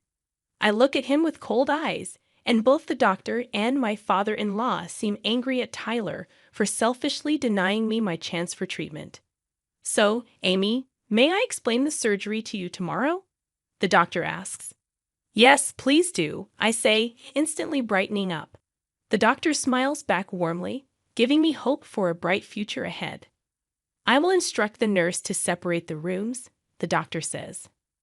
No, I don't want to be separated from Amy, Tyler loudly refuses, but the doctor ignores him and leaves the room. Amy, you're not really gonna divorce me, right? I'm an amputee, remember? I know I was wrong to keep quiet, but think about our current situation, Tyler pleads. Despite my father-in-law yelling at Tyler for his selfishness, he stands his ground. After about 10 minutes of silence, I reluctantly speak up. Then I'm gonna work and you'll handle the chores. If you ask for a service, you'll pay for it. Oh, and I'll deduct that amount from the living expenses. Tyler protests, saying he can't live like that, but I point out that's exactly what he said to me. Finally noticing, Tyler's face turns pale as he freezes in place. Realizing the gravity of his words, my father-in-law's face also turns pale. It must have been a shock to learn that his son had said such terrible things to his wife. Well, let's talk through lawyers from now on, and about the compensation too, I say, ready to move forward. Wait, Amy, Tyler calls out as a nurse comes into the room. It seems I'm moving rooms so Tyler can't easily barge in anymore. Tyler resists to the end, screaming as I leave the room, his cries fading as the door closes behind me. After being pushed out of the room by the nurse, I met my father-in-law's eyes, and we exchanged nods. That was the last time I saw Tyler. A few months later, I received divorce papers from him through a lawyer, and the divorce was successfully finalized. I heard that Tyler was quite disheartened and is now living under the strict supervision of my father-in-law. Although he managed to keep his clerical job, it seems that news of the divorce leaked, and his colleagues, who were initially concerned about his injury, now look at him coldly. Tyler brought this upon himself, but I heard him lamenting about being harassed by his colleagues. I couldn't help but bitterly smile, realizing he hasn't changed a bit. Despite the divorce, I still meet my father-in-law occasionally. Initially, he seemed apologetic, but recently he's getting back to his usual self. Upon investigation, it was revealed that Tyler's affair partner was married and had been married to the real father of her child. I sent evidence of the affair and child support transfers to her husband, which caused a huge dispute and eventually led to their divorce. Although I received a resentful letter at the lawyer's office, I ignored it. Meanwhile, I underwent surgery immediately after the divorce and spent about 6 months in the hospital for physical therapy. Thanks to my father-in-law's arrangements, I could continue working while staying in a private room. After being discharged, ongoing physical therapy and regular checkups helped me regain mobility, and now I can walk with a cane.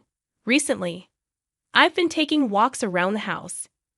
I even exchanged contact information with someone I met during these walks and promised to go for a meal. He's a very kind person who helped me when I stumbled and fell over a rock. These days, the exhilarating feeling of a new spring fills me with excitement, and I feel unstoppable.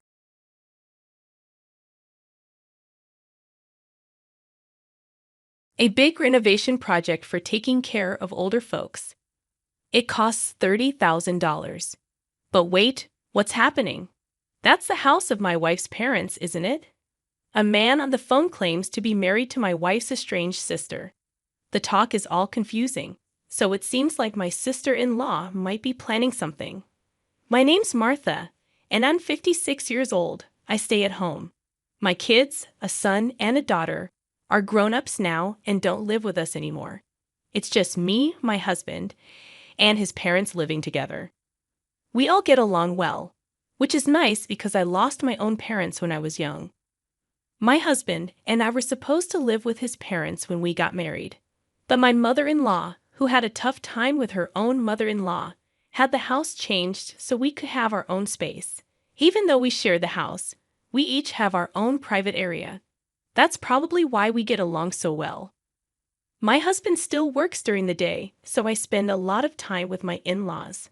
One day, while my father-in-law was busy on the farm, I was getting lunch ready in the kitchen.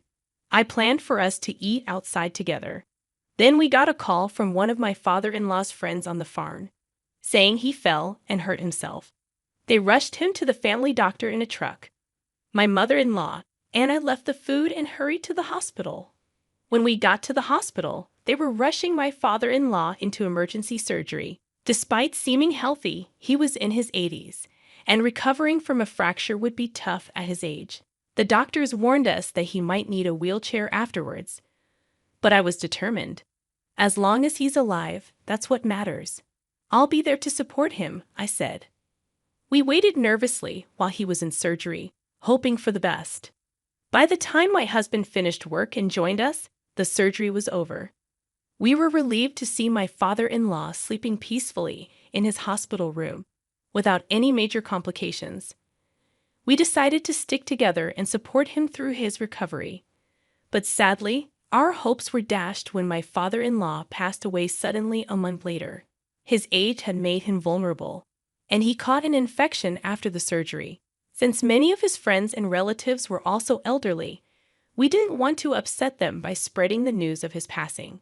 So, after discussing it, we opted for a small family funeral. But even that didn't solve all our problems. What about my sister-in-law? I asked my mother-in-law and husband. They didn't look happy, probably remembering her troubled marriage. My in-laws weren't happy about my sister-in-law's marriage. They strongly opposed it. While my husband wasn't as against it, he wasn't thrilled either. This created tension between them, and their relationship became distant. But she was still their daughter, so shouldn't she be allowed to attend the funeral? They agreed that if we could find her, she could come.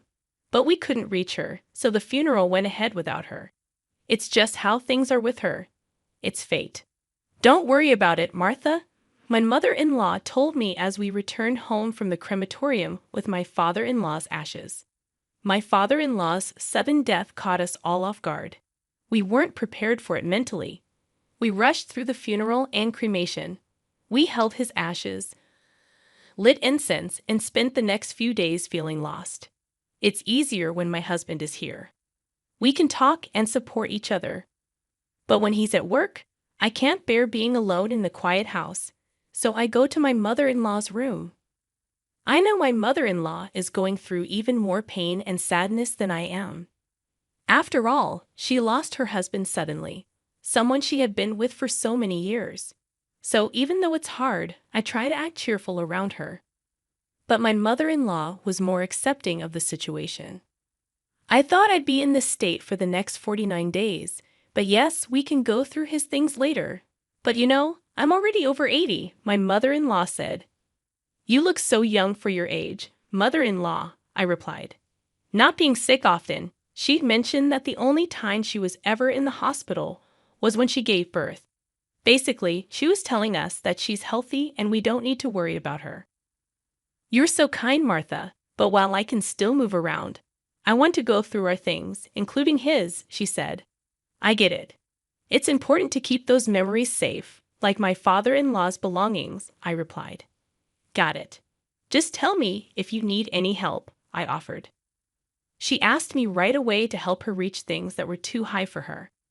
As we looked at old photos of my father-in-law, my mother-in-law happily talked about their younger days, sharing stories about their trips and adventures. I listened closely, nodding along. The phone rang, breaking the quiet of the room. Since my mother-in-law doesn't use a smartphone, the landline is her main way of communicating. I wonder who's calling. Only a few people usually call, and they're all close friends who know what's been going on, I thought. It could be important. I'll get it, I said, realizing it would be easier for me to answer than for my mother-in-law, who had been mentioning how hard it was getting for her to move around. I quickly answered the phone by the entrance, and a man I didn't recognize greeted me politely. He said he was my sister-in-law's husband, but I'd never met him before, so I wasn't sure if he was really who he claimed to be. As I listened, I started to wonder if this was some kind of scam targeting older people. Then he said, I want to talk to you about the home renovation for caregiving, but my father-in-law had already passed away. Why was he bringing up caregiving renovations now? Did he get the wrong house? No, my mother-in-law didn't need that level of care. Excuse me, but are you sure you have the right house? I asked cautiously. The man claiming to be my sister-in-law's husband mentioned her maiden name, which matched my husband's family. So there was no mistake that this was their family home. Plus, the name matched my sister-in-law's. It's true that the woman you mentioned is my husband's sister. Thank you for believing me. With all the trouble our marriage has caused, I was worried I had made a bad impression again, the man said. I wasn't sure why my in-laws were so against my sister-in-law's marriage, but I didn't get a bad impression from this man at all. In fact, he seemed very humble and sincere. My brother-in-law explained that he heard the caregiving renovation would cost around $30,000. He felt bad for any trouble he may have caused and wanted to make up for it. He planned to pay the $30,000, but couldn't get the money ready by the deadline. He called to ask if we could possibly wait and extend the payment deadline. It's awkward to let him explain everything before saying this, but since he spoke with such passion, I failed to convey the truth, I thought to myself. Thanks for being polite. Now, about the extension, just hold on a sec, I said, then turned to my mother-in-law. When did you find out about the changes to caregiving? I asked her. My father-in-law was really healthy and was working on the farm until recently, she said. So you didn't need any caregiving help at all? I double-checked. No, not at all. Wait. Are you talking about the past? She realized. Yes, my father-in-law died. We buried him and cremated him recently, I told him. I understand. Well. I could imagine him getting flustered on the phone. He must be confused because of what his wife told him and what actually happened. I had planned to stay like this until the 49th day, but yes, we can go through his things later. But you know, mother-in-law, I'm already over 80. You seem much younger than 80, mother-in-law. She rarely got sick. She'd mentioned that the only time she went to the hospital was to give birth. Basically, she was saying she's healthy and we don't need to worry about her. You're thoughtful, Martha, but as long as I can still move around, I want to organize my stuff, and his too. I get it. I don't want anyone else going through my father-in-law's things and memories either. Got it. Just tell me if you need a hand, I said. She quickly asked me to assist her in reaching things that were too high for her. While we were sorting through old photos of my father-in-law, my mother-in-law joyfully recalled memories of their younger years, recounting tales of their travels and adventures. I listened closely, nodding in agreement when the landline rang. Since my mother-in-law doesn't have a smartphone, the landline is her primary way of communicating. I wonder who that could be, I remarked. There were only a few people who usually called, and they were all close friends who knew our situation. I thought they might avoid calling if they knew, but it could be an emergency. I decided to answer it. It was better for me to move rather than make my mother-in-law, who had been mentioning how hard it was to sit and stand, get up. So I quickly picked up the phone near the entrance. A man's voice I didn't recognize greeted me. He introduced himself as my sister-in-law's husband, speaking very politely. However, I had never met him before. I wasn't sure if he really was who he claimed to be. As I listened, wondering if this was some new scam targeting elderly people, he said, I want to talk to you about the home renovation for caregiving. My father-in-law had already passed away. Why was he bringing up caregiving renovations now? Did he mistake my mother-in-law for someone else? No, she didn't need that level of care. Excuse me, but are you sure you have the right house? I asked. This is my wife's family home, right?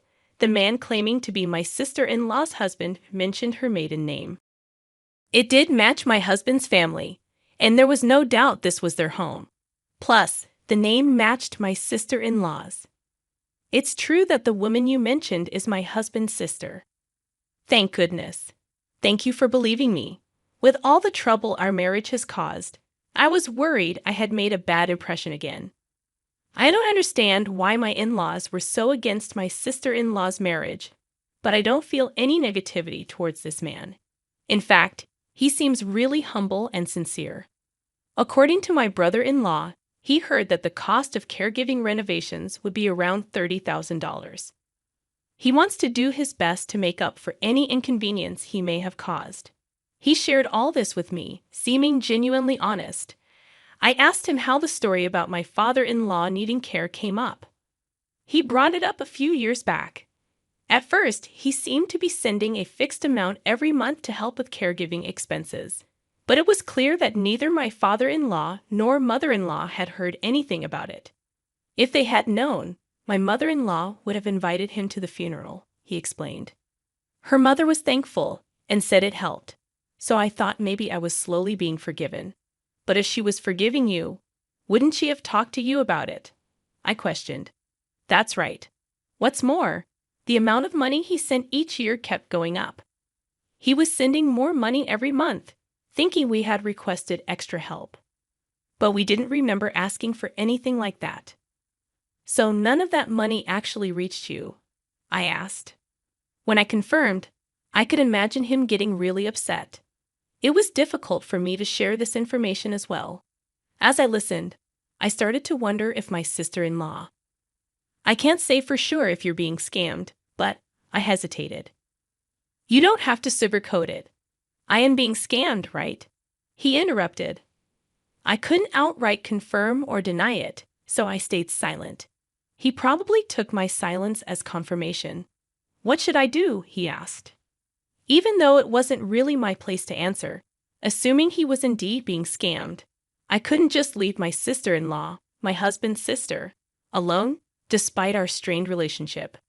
I told him we'd talk about it and get back to him later, and that was the end of the call.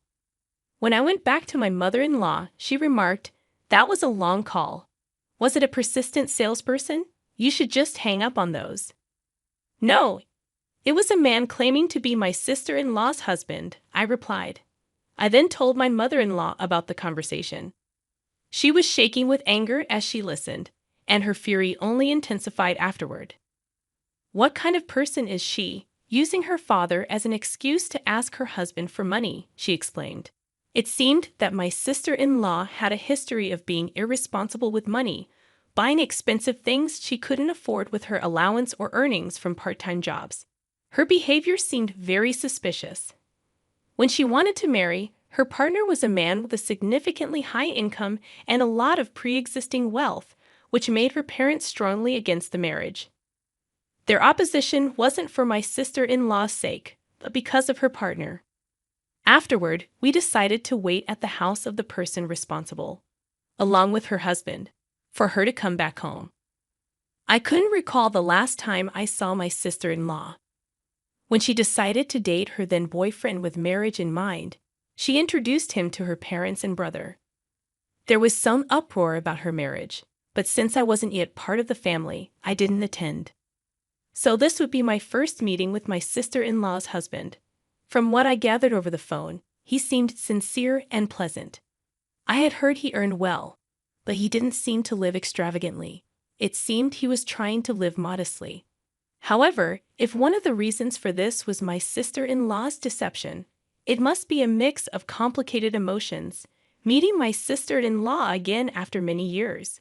My sister-in-law, who never expected her mother to be at her home, was so surprised that her eyes widened as she stood frozen. The impression I had of my sister-in-law was of someone who liked flashy things, but the sister-in-law in front of me was excessively flashy and lacked any sense of style, which was hard to watch. The three of us had agreed beforehand to go along with my sister-in-law's story. Initially, we decided not to bring up the fact that she was lying. It's been a while. I'm glad to see you're doing well, I said kindly. When my sister-in-law was suddenly spoken to with kindness, she stammered in response to her mother. She probably thought her lies had been found out and that she was going to be scolded, but she seemed confused by the unexpected kindness. I wanted to see your face after all this time. Have you been doing well? Her mother continued. We didn't tell her the truth about her father's passing and kept up the pretense that he was still alive. I also apologized for not staying in touch and gave a suitable greeting. My sister-in-law humbly said she was glad her mother seemed well and that she had been worried about her. However, she didn't mention her father. It would be awful if the conversation turned to him, and the topic of caregiving expenses slipped out of my husband's mouth. It seemed my husband and she had met before, but it seemed her lies hadn't been exposed. She probably thought she could get away with it and not get caught. Your mom looks happy. It seems you two are getting along well as a couple, my mother-in-law said happily. She hoped my sister-in-law would have a change of heart and start repaying her husband bit by bit. The idea was to shower her with praise in hopes of encouraging her to change her behavior. Somehow, my sister-in-law got carried away and told my mother-in-law that she would support her if she ever needed caregiving, even saying not to worry about money. It's surprising she could say such things in front of her husband, who had been supporting her out of goodwill, I thought. We expressed our gratitude and left that day. My sister-in-law was acting strange, asking for a lot of money. We suspected she was using it for herself. We didn't know where all the $30,000 went, so we hired a private investigator to check her money situation. The money meant for taking care of someone each month was actually being used by her for herself. But it turned out she was also spending a lot of money on a guy she really liked at a club, trying to make him the best. She was spending too much, buying expensive things and getting into debt she couldn't pay back. The guy she liked owed a lot of money to, around $30,000. When my sister-in-law's husband found out, he got really mad. He decided he couldn't ignore it anymore. He made plans while she was away with the guy she liked, not knowing anything about what was going on. My sister-in-law came back home after a few days and found that her house was totally empty. There wasn't any furniture or anything belonging to her left. She started to panic and tried to call her husband, but he didn't pick up. So she called me instead. At first, she was really upset, but when I mentioned her trip with the guy she liked, she suddenly became quiet. She didn't ask how I knew about it because then she would have to admit what she did. Now it was my turn to tell her everything without giving her a chance to argue back. I can't believe you thought you could get away with this and took advantage of everyone. You betrayed your mother, your husband, and now it's hard to see anyone wanting to help you, I told her firmly. I also mentioned that the excuse she used about her father-in-law wasn't valid anymore because he had passed away. I understood she didn't know about his death, but it was still wrong to use her father's situation to ask for money. I let her know that her ex-husband also found out the truth, and feeling abandoned, she screamed like a mad person over the phone. Her ex-husband didn't want to talk to her, and to avoid troubling my elderly mother-in-law any further, I offered to be the middle person between them and my sister-in-law. She kept causing a scene over the phone. It was kind of sad to see her like this, not even realizing her father had passed away and still using him as an excuse. She might feel sorry for it later, but it's too late now. I gave her one final message. Your ex-husband plans to ask for all the money back that you gave to the guy at the club. You'll have to find a way to pay off the $30,000 debt on your own. Later, she got legal documents from a lawyer. She wanted to talk to her husband about it, but he refused. He was really angry and didn't want anything to do with his ex-wife, even for legal stuff. Without any agreement, my sister-in-law had to live on a tight budget and work hard. She couldn't afford to spend money at the club anymore, and the guy she liked stopped paying attention to her, leaving her with just the big debt she owed. Sometimes scary debt collectors would come around. My sister-in-law was naturally scared, always worrying about the lawyer's letters and the debt collectors showing up. As for the rest of us, we went back to our normal lives. It took a while to go through my father-in-law's things, but we decided to move on as a family, including his part. Recently, my mother-in-law has been getting weaker, and I think she might need care soon. Since we couldn't help my father-in-law, my husband, and I agreed to do our best for my mother-in-law.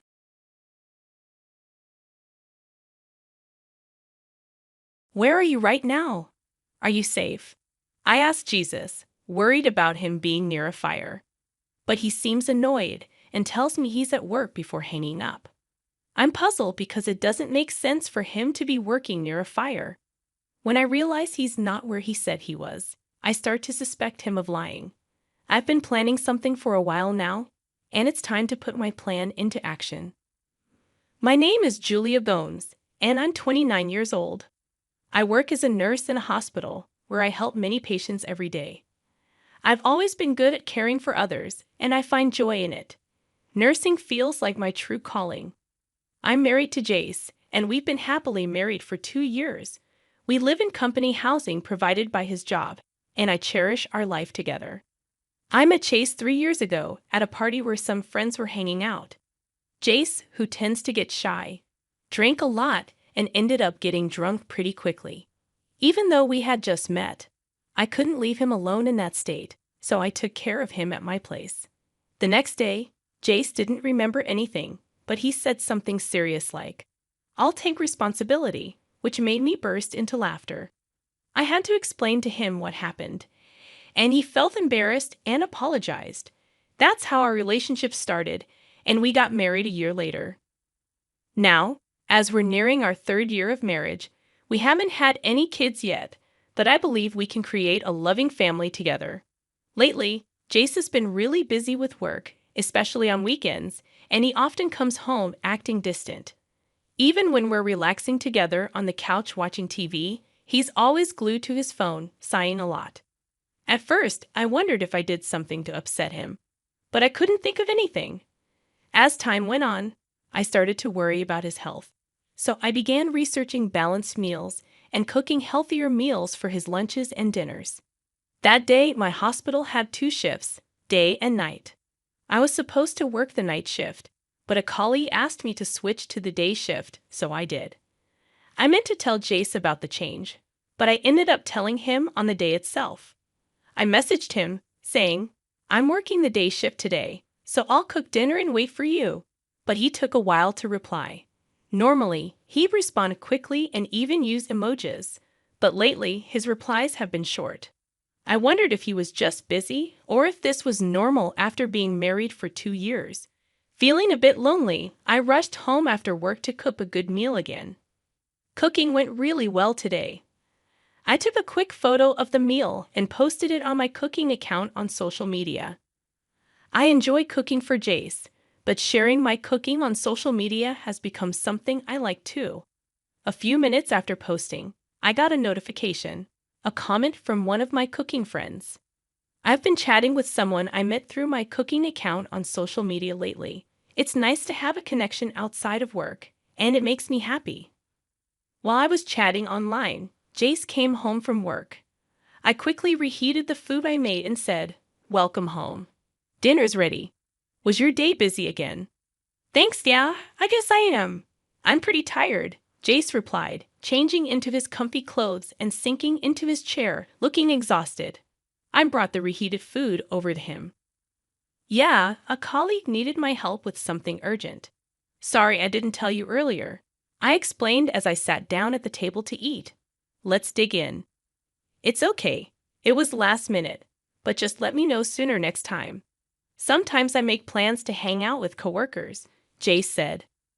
"Ah, got it," I replied, noticing Jace hadn't been eating much. "Is the food not to your liking? Did I mess up the flavors?" I asked, concerned. Jace stopped mid-bite and looked at me with an awkward expression. "No, it's not that.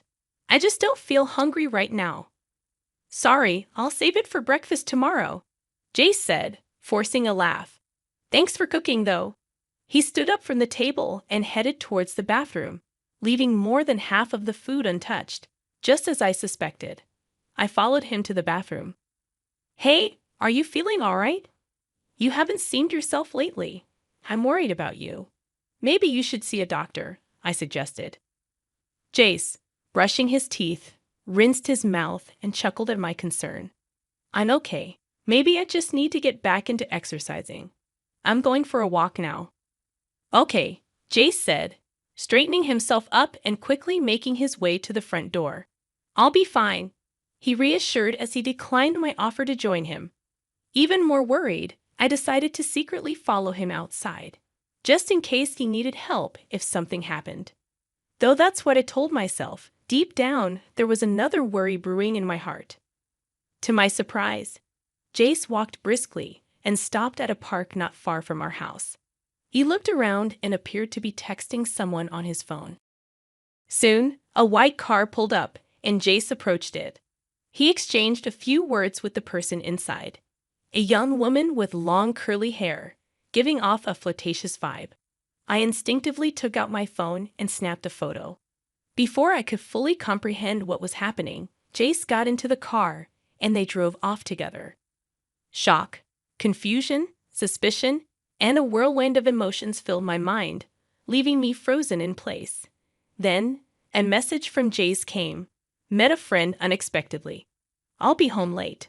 A friend? The image of him with the woman lingered in my mind, and I couldn't bring myself to believe his explanation. That night, Jace didn't come home until after 1 a.m., and my anxiety was through the roof. Tears streaming down my face, I showed him the photo I had taken. When he saw the photo, Jace froze for a moment, then quickly brushed it off with a laugh. Oh, I just bumped into a client salesperson while I was out walking. I was just giving them some advice, nothing more. Please trust me, he pleaded, looking at me with a sad expression, as if he was the victim, shutting down any further questions. After that, Jace's work became incredibly hectic, and I found myself working overtime often when I was on the day shift. Despite our conflicting schedules, I tried to bring up the incident from before, but he always brushed it off with excuses like, I'm tired, I worked late yesterday, or I'm working on my day off today, really. During work, whenever I relaxed, thoughts of Jace and that woman being close would creep into my mind, making me feel uneasy. After finishing my night shift, the morning sun felt harsh on my tired eyes. I realized I hadn't been taking care of myself lately because of all the worry and anxiety. So, I decided to stop by a cake shop that opened early in the morning and bought myself a cake. With my mood slightly lifted, I left the store and took a different route home. There were many hotels in the area, and I often saw couples who seemed to be up to something. But maybe because it was early morning, the area was quiet. As I walked carefully to avoid damaging the cake, thoughts like, I have some tea at home, maybe we can enjoy it together, crossed my mind. Then, out of the corner of my eye, I saw a young man and woman coming out of a hotel on the opposite sidewalk. I glanced over casually, but then I froze. There was Jace, with his sleepy smile, and the woman with the long curly hair from the car that day smiling back at him. The cake slipped from my hand and splattered on the ground. In that moment, all I could think about was gathering evidence. With trembling hands, I took out my phone and snapped a picture of them arm in arm, smiling at each other. They looked like a couple in the photo. My heart raced, and I broke out in a cold sweat, realizing that Jace had been lying to me. All I could see was the fallen cake box and the damning photo of them staring back at me. In the back of my mind, I knew I couldn't stay with him anymore. One day, after a series of events confirmed my suspicions about Jace, the word divorce started to feel like a real possibility. I was working my usual day shift, busy with tasks. Suddenly, I heard sirens in the distance, signaling that fire trucks were passing through the neighborhood. It wasn't just one truck, but 2 or 3 in a row, which made me worry that there might be a fire nearby. After finishing a phone call and taking a moment to catch my breath, 2 colleagues returned from a patient's room, discussing how frightening it was. Good job. What's going on? I asked, sensing there might be trouble. They lowered their voices and told me there's a fire at Company A. A patient we passed in the hall mentioned it. Company A? A fire? Those words sent a shiver down my spine. Excusing myself from my colleagues and clutching my phone tightly, I hurried to a quiet spot. Company A, where the fire was reported, was where Jace worked. With a sense of dread, I called Jace. Like every morning, I had seen him off to work. Since the events that had unfolded, we hardly saw each other at home and rarely spoke. But I never missed saying goodbye to him in the morning. Please pick up, I whispered to myself, hoping Jace would answer. After several rings, I heard his voice on the other end, asking, Hello? Where are you? Are you okay? Despite my half-shouted relief, Jace sounded annoyed. What's going on all of a sudden? I'm at work, you know. Don't call me during work hours, he grumbled before hanging up abruptly. All I heard was the end of call beep in my ear. While I was glad to know Jace wasn't in the fire, I felt a deep unease. It didn't make sense for him to be working, as if nothing was happening. His dismissive attitude towards my concern only added to my frustration. He probably wasn't at work at all. I saw him off to what I thought was his workplace, but it must have been somewhere else. Maybe all this time, without realizing it, I've been seeing him off to another woman's place. Out of the corner of my eye, I thought I saw shimmering long curly hair. With determination, I dialed a certain person's number on my clenched phone. After finishing my work safely, I rushed home and started packing up the furniture and appliances in the house. Then the doorbell rang, ding-dong. But it wasn't Jace at the door. It was a friend from college who knew about my situation with Jace and had offered to help me leave. Despite my sudden request for help moving my belongings from work, she readily agreed. Thank you so much. I'll treat you to something next time, I said, feeling apologetic. But she just smiled and replied, You've been through a lot, haven't you? I'm always here to help. I felt grateful for having such a good friend, a feeling that had faded recently, and my heart warmed. Together, we moved out the furniture, appliances, and clothes I had prepared into the car. The room, now empty of the belongings I had accumulated since my single days, felt stark and bare. Looking around, I questioned if I had any lingering attachments to my past life. No, I don't need it anymore, I decided, feeling no pull to stay. With determination, I headed towards an apartment near my workplace. On the day I saw Jace leaving a hotel with another woman, I had rushed to a real estate agent. I wasn't sure about divorce yet, but I had rented the apartment just in case. I felt satisfied with my decision. I unpacked the items in the apartment and then remembered something. I grabbed my phone and dialed a number, waiting for the robotic voice guidance to start. Hours later, after settling in from the move, I was taking a break when I received a call. Glancing at the display, I saw Jace's name. I took a deep breath before answering. Hello. Julia, where are you? I came home to an empty house, and my phone isn't working. What's going on? Jace's voice sounded frantic. Most of the stuff at home belonged to me, so I took it with me. And as for the phone, it was in my name, so I canceled it, I calmly explained. His voice remained anxious. Wait, my phone isn't working. Well, I can only use Line because I'm connected to Wi-Fi. But more importantly, you said you took the stuff. You're not seriously running away, are you? This is a joke, right? Jace's voice was filled with disbelief. As I listened to Jace still not grasping the situation, my irritation grew. Are you seriously saying that? Don't tell me you forgot about the call this afternoon. Someone who's at work can't just keep working calmly when there's a fire happening, right? Struggling to control my anger, I asked something I had wanted to know for a long time.